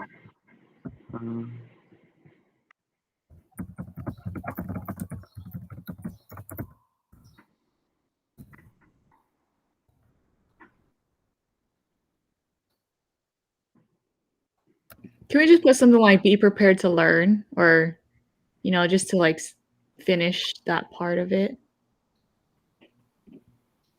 So for number 5, you're saying? Yeah, or I mean, you could do what you said for 5, and then the last one And be just prepared to learn. prepared to learn, just to like close it Got out. it. Yep.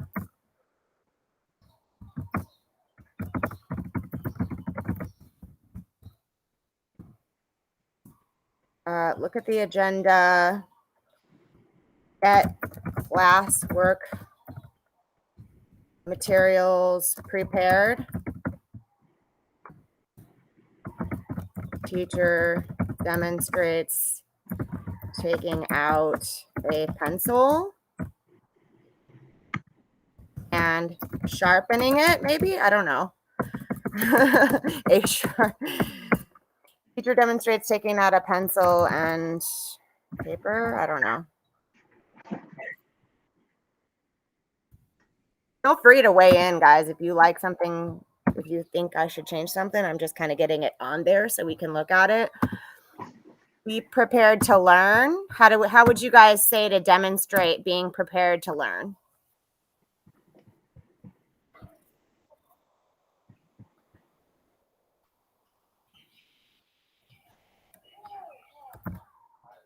Yeah, maybe something like, be attentive, or like sitting up straight at your desk, eyes forward, things like that. Sitting up straight at the desk and what? Maybe eyes forward, or eyes on the Yeah, like teacher.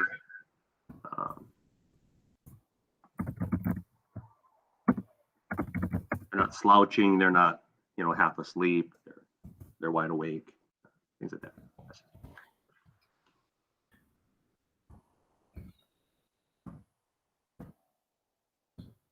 That's good. I think we have a nice expectation here for how to enter the classroom and get ready to learn. I think 4 and 5 on the right are swapped because you're taking out the paper and pencil before looking at the agenda. Yeah. Oh yeah. Thank you. Thank you for doing the typing. No worries.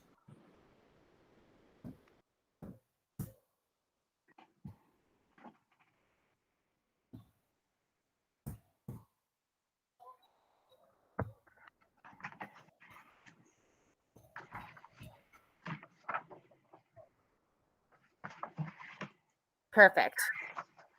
Wait. Yes. Yep. Thank you very much for catching that.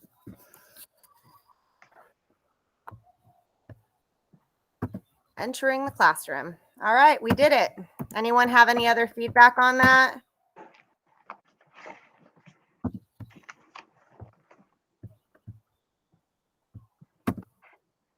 Thanks for leading it, Lacey. No worries. Yeah, that's good. They're ready. So I did put in the chat, and then it just occurred to me, you're all on the document. You can also use non-examples. I was totally thinking about non-examples. I like that. You can definitely use non-examples. The kids, it kind of always brings a laugh to their face seeing their teacher act goofy. And I like then my last thing for you guys is, how will you share with today's group?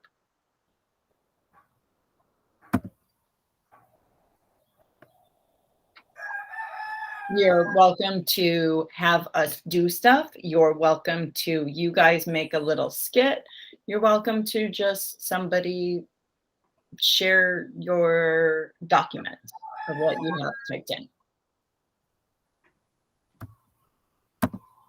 Yeah, share a document maybe.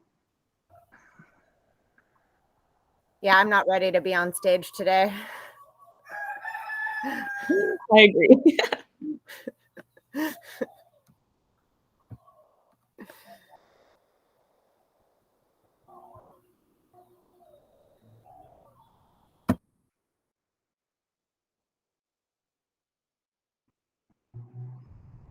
Okay, so if you guys are all ready, then why don't you take take a little stretch break, but stay close so you can hear when we come back, or at least keep your volume up.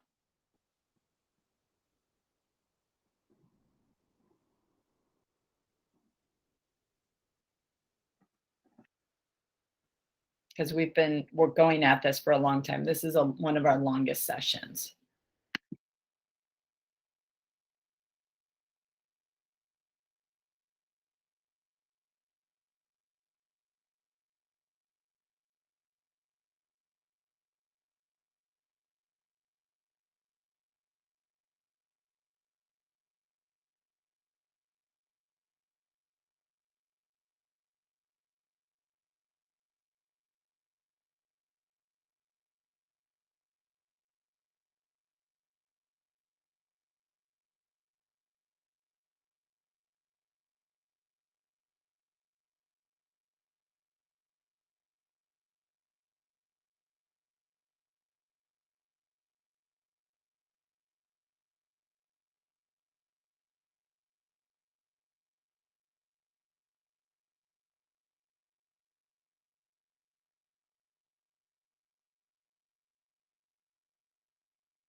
Okay, educators.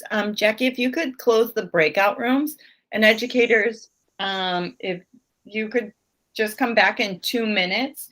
So at 10:48, so we can finish up. Okay, done, Shannon. Thanks. Thank you.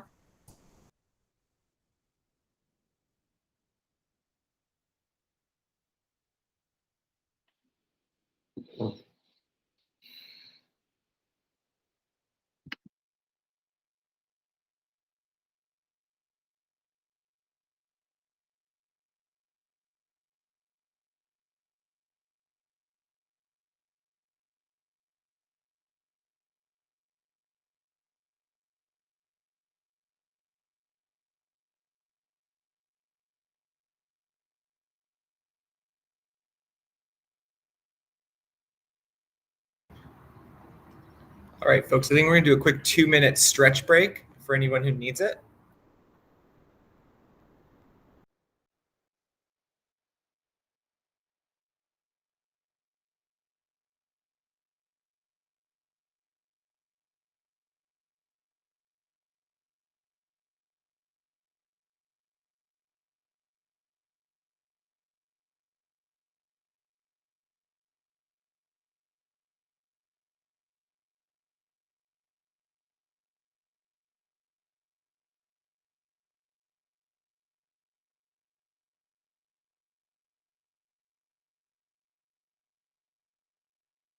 Hey Shannon, sorry, I just came back from the bathroom. What's happening? Oh, we all left. No, I'm just kidding, Nicole. We're just doing a 2-minute stretch break. So you're totally fine. So we'll come back in 1 minute. Okay, thanks. Okay, no problem. No, you are doing exactly what you needed to do. So.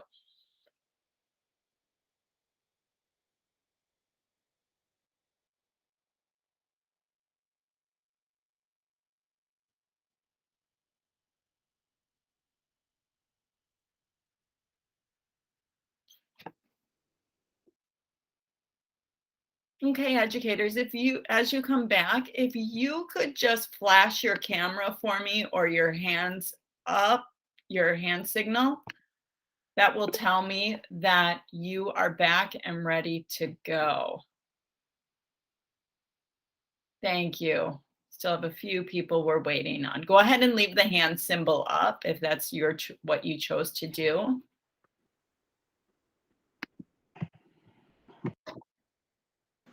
I'm not sure where that is. It's at the bottom of the screen, you know, where your mic and a video. Oh, I see it. I see it. Thank you. Yeah. So educators, as you're coming back, if you could just put your hand up in the, using the hand icon, that'll tell me when we'll be ready to go. And I want to thank you for your patience because this is a long section. There's so much material in here, but it's so powerful. Okay, let's go ahead and carry on. So this hand up procedure, this would be something you could share with your students. Miley, thank you for turning on your camera, or when you come back, if you give them, if you're still doing that virtual learning, when they come back from a little bit of a stretch break, you can ask them just to go ahead and raise their hand, press their hand icon. And now if everybody would go ahead and lower their hand, that would be appreciated.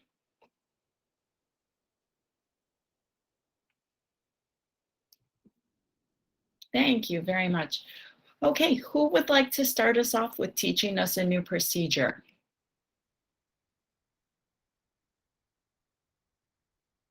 We have 3 levels: elementary, high school, or middle school.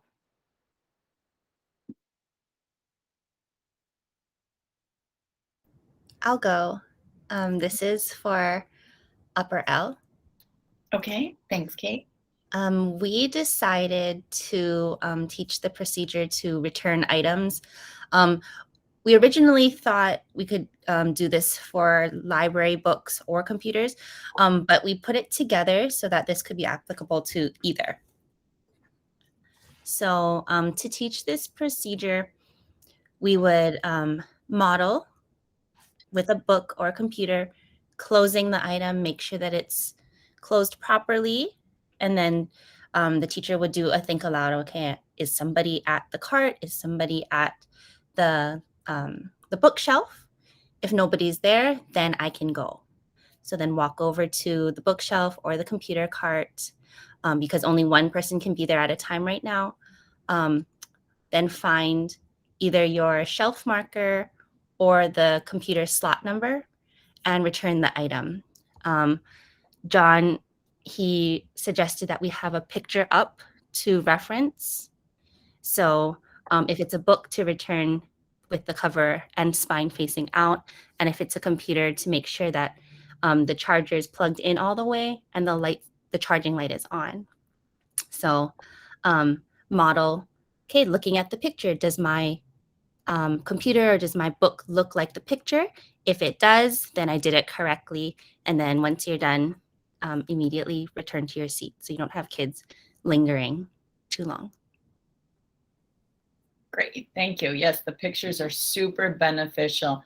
And as you start practicing this procedure more and more and it becomes a routine, you can also designate students to help monitor it, right? So then it kind of continues to take care of itself and you can give it a check with a quick glance. Right, and I forgot to mention one more thing, that the teacher would also model the incorrect way to do it.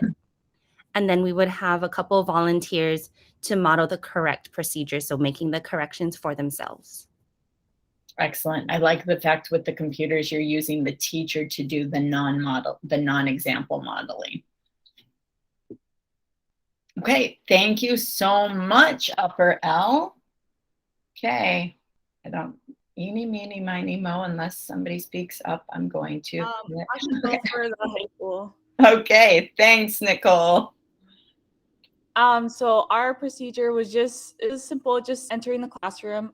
So the steps that we had, and the teacher would just demonstrate each step, but walk into the classroom and use inside voices, sit at your assigned seat, look at the agenda, just because it might be different depending on the day, and then get classwork materials prepared and be prepared to learn. So, the teacher would, we would just demonstrate that. And then Shannon also mentioned to use non-examples, just because sometimes students, they do enjoy seeing their teacher get a little goofy. So We would do some non-examples for them so that they know what the best way to go about it is. Thank you very much. And then you can see what all their teacher demonstrating that. Awesome. Thank you. And lower.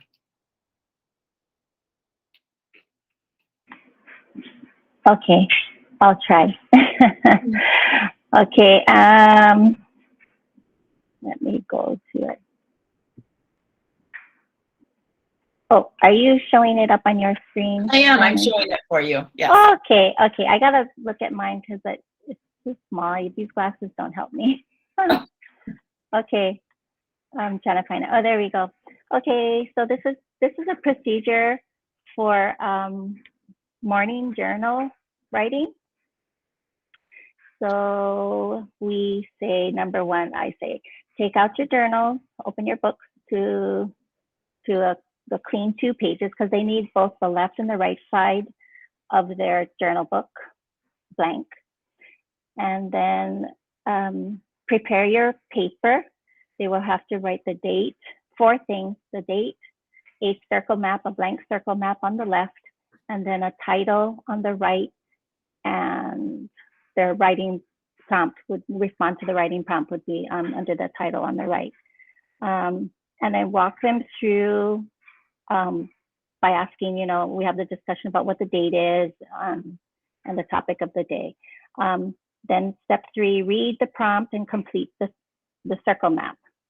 Step 4, and step 3, completing the circle map would be in conjunction with listening and participating in the class discussion, or I might play a short video.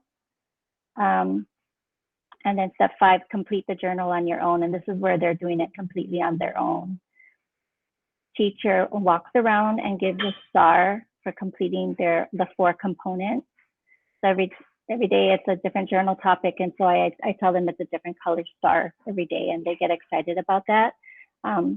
And then if we have time at the end, I ask for volunteers that would like to share their journal with the class. Awesome. Thank you so much. And I think I sensed some gradual release in there too. Nice. Yes. Very nice. Yeah. Okay. So we did a couple of did you knows today. We did a think, pair, share, and we also did a word sort. I'm not going to read through the think, pair, share because you guys are familiar with it. Jackie's talked about it many times during her portfolio session or during her module sessions. But would somebody read the words, the did you know word sort out loud? I'll do it. Thank you. This strategy is an effective pre-reading strategy for activating and sharing prior knowledge. Word sorts help students understand the relationship between concepts because they are sorting vocabulary words into similar categories. This was an open word sort because you needed to search for meaning, discover the relationships, and apply your own label. Awesome. Thank you so much, Martha. I love word sorts, especially as a science teacher. It kind of allows my students to do the categorizing that they need to. It provides the tactile learning. So they're holding something and moving around. The word sort, I apologize for anybody who did run into a little trouble with clicking on and dragging those, because it's always a learning curve. This was one of those things where how do we take some of these fun tactile, break up the instruction process, and how do we move those things into the online learning venue? And so thank you for your patience on that. Okay. I want to give you a moment to do the following. Well, we're at 11 o'clock. Okay. I want to wrap this up. So you have an assignment for today from this class. And I would like you, when we are done with class, to just take, you know what, let's do it now so it's done. go into your Google Classroom and open up today's activity. And all I want you to do is just a three sentence. It's going to kind of be like a 3 to 5 sentence summary for what you did today. What model? Sorry, Shannon. What module is it? Module 5A. Thank you. So I want you to open up your Module 5A activity, and you are going to just identify a new procedure that would be beneficial to your students. Tell me why. You don't have to go into elaborate details. It can be 3 to 5 sentences, okay? But I just want you to take, John, go ahead. So sorry, Shannon. If like my group, they can use what they already did, right? So if the book or the library piece was something that's actually happening, they could actually go back and use that. That's correct. Everybody could use what we did today, because it seemed like that was where the conversations were lending themselves to, was being what you guys need in your classroom. So I know we're running long, but just please take 5 minutes to go write a 3 to 5 sentence summary of a procedure you can use with your students and tell me why. And we will meet back here at 11:06. When you're done, turn it in.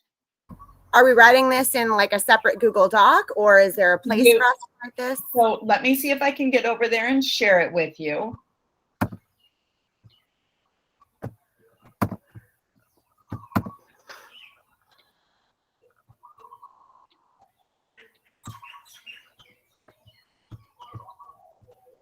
Okay, so you're gonna go in your Google Classroom, not that.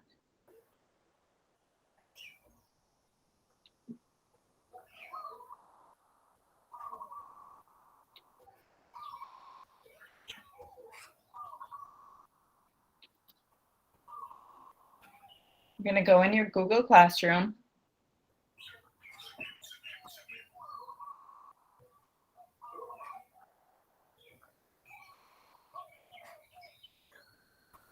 Sorry, whenever I switch between my accounts, it goes a little slower.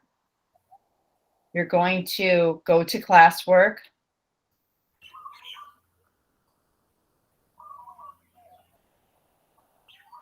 I'm going to open up 5A activities.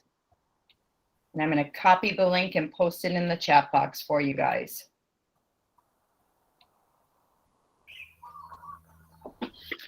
When you open that, it'll have those same directions on the page. Ignore the top half, we've already done it. You're gonna come right down here. It's gonna make everybody their own copy, and just give me the 3 to 5 sentences of what your new procedure will be and why you need it. And then when you're done, hit turn in. I'm sorry, Shannon. Is it on a PDF, one of the PDFs that we're clicking on? No, Lacey, come back to the Google Meet, click the link in the chat Thank box. you. Of course.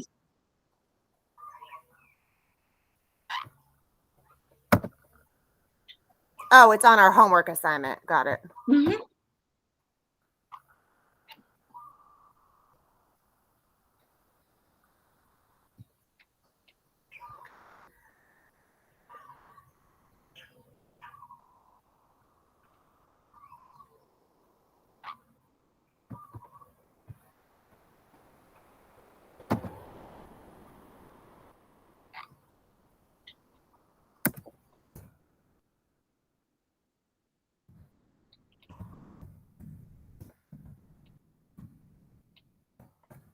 This is a silly question, but what size font would you like on this?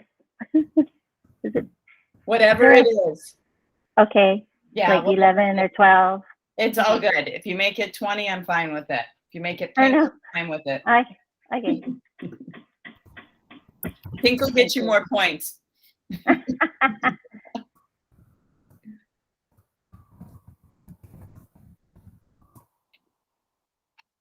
Just be sure to turn in when you're done, because that'll kind of guide me with where we're at. And we can always go back and revise this. This is just kind of just a quick capture your ideas. Kind of like that quick write. I think it was Christy who talked about in one of her Did You Knows.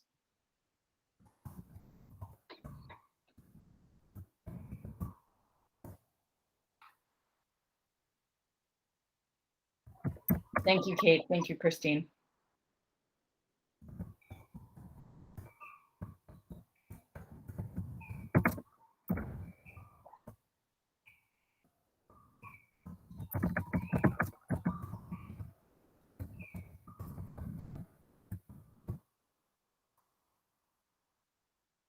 Thank you, Kendra.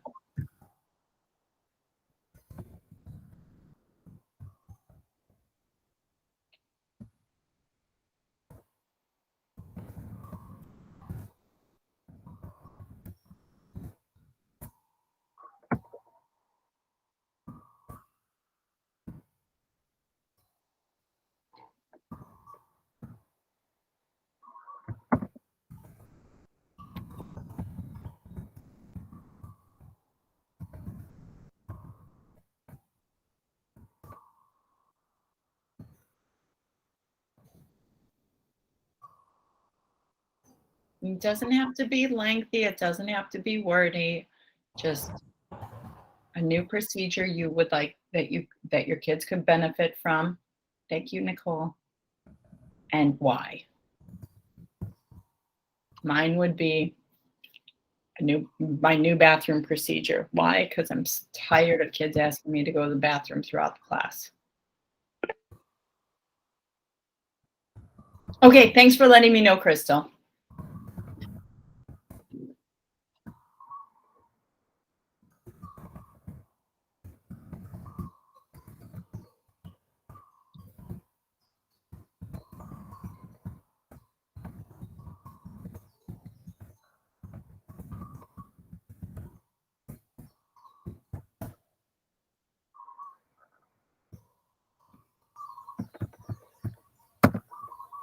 So it's okay if it's just a few sentences? That's all we're looking for is 3 to 5 sentences.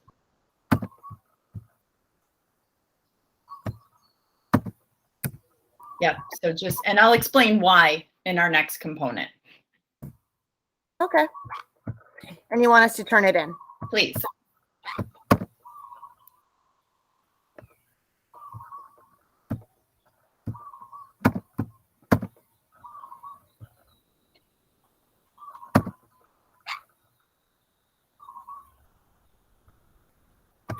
And I guess we have to change the link from not restricted? Nope. I did. You don't have to change anything. Once you turn it in, we'll be fine.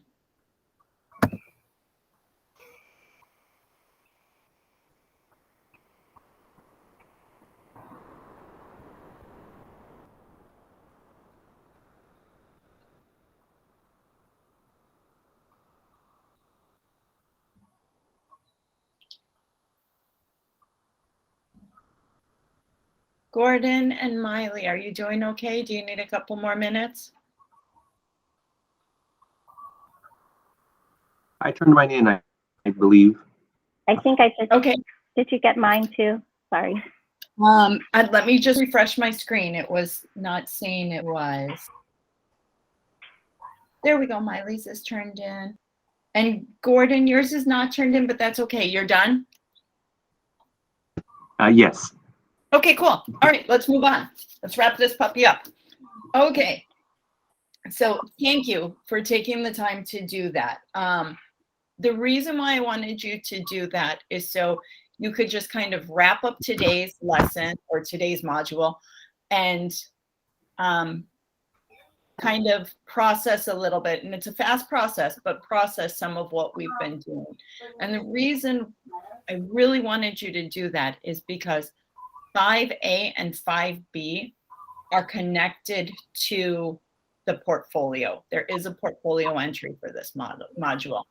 So if you were at 5B, we assessed our classroom, okay? We used visibility, accessibility, and distractibility and reevaluated our own classroom, and you did a little activity and turned that in as well. 5A is procedures. You thought about a procedure that you could teach your students and why it would be beneficial to your students. B is reevaluating your classroom. Your portfolio entry is to select either 5A or 5B, okay? If you select 5A, you are going to be going more in depth into that classroom procedure. You would complete part 1, which you just did. Identify a new procedure that would be most beneficial and explain why you feel the procedure is needed and how often the students would use that procedure, okay? So check. The only thing you'll have to add in is how often your students will use it. Part 2, you would explain in detail all the steps. You would teach your explain all the steps to teach your students the procedure. Use that 6-step template that we talked about in this module. How did you define the behavioral expectation for the new procedure to your students? What were the words, the gestures, the images you used to explain that new procedure? What was your practice? And what specific feedback did you provide your students? Tell us about how it went. If it flopped, that's okay. Tell us, and tell us what your revisions are. After teaching so this is part 3, after teaching your procedure, reflect on the outcome of the experience. Good, bad, what can I change? Also project how long you think this will take to become a routine, and what do you need to do to support that transition to a routine. Lastly, if you choose to do 5A, describe your current beliefs about the value of planning and teaching procedures. Also explain how you think your success in this area of management may influence your ability to facilitate student learning. So if you're walking away from today going, the procedures, that's it for me, that's where I need to be, that's where my focus is, you follow this card. You do part A. If you feel that, you know what, it was more about my classroom setup, you do classroom organization entry. Part 1, you would submit the handout that we completed. So you've already done that, okay? You would have to add a map of your classroom and identify it as the original. Part 2, submit a list of positive points and problem areas of your room arrangement. What does your organization communicate to your students and to their parents? Part 3, make a revision of your classroom and submit that revision. Identify the changes you've made. Explain in detail how you addressed those problem areas. And number 4, describe your current beliefs about the value of an organized classroom. Explain how you think your success in the area of management may influence the ability to facilitate student learning. So let me reemphasize this. You are not doing portfolio entry for A and B. It is or. You do A or B, okay? So your entry is procedures or classroom organization. Questions?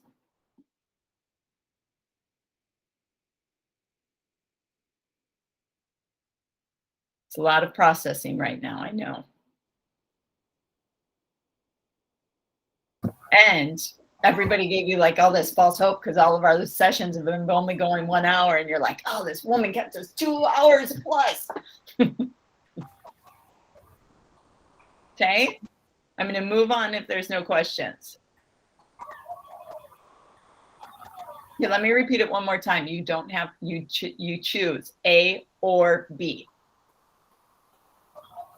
Okay, so, oh my gosh, you guys, you are just completed. We've just made it past the halfway mark for this course. And it's been fast lately. So I want to commend all of you guys for just doing a great job and persevering and coming to class and coming to the live sessions. We greatly appreciate it. So our next class will be on, I believe, February 26th, and that will be for Module 6. I have a final procedure to teach you. I'm going to model it. You are going to turn on your camera. Why we're doing this is so that we can all see each other's smiling faces before we leave. I will stop sharing.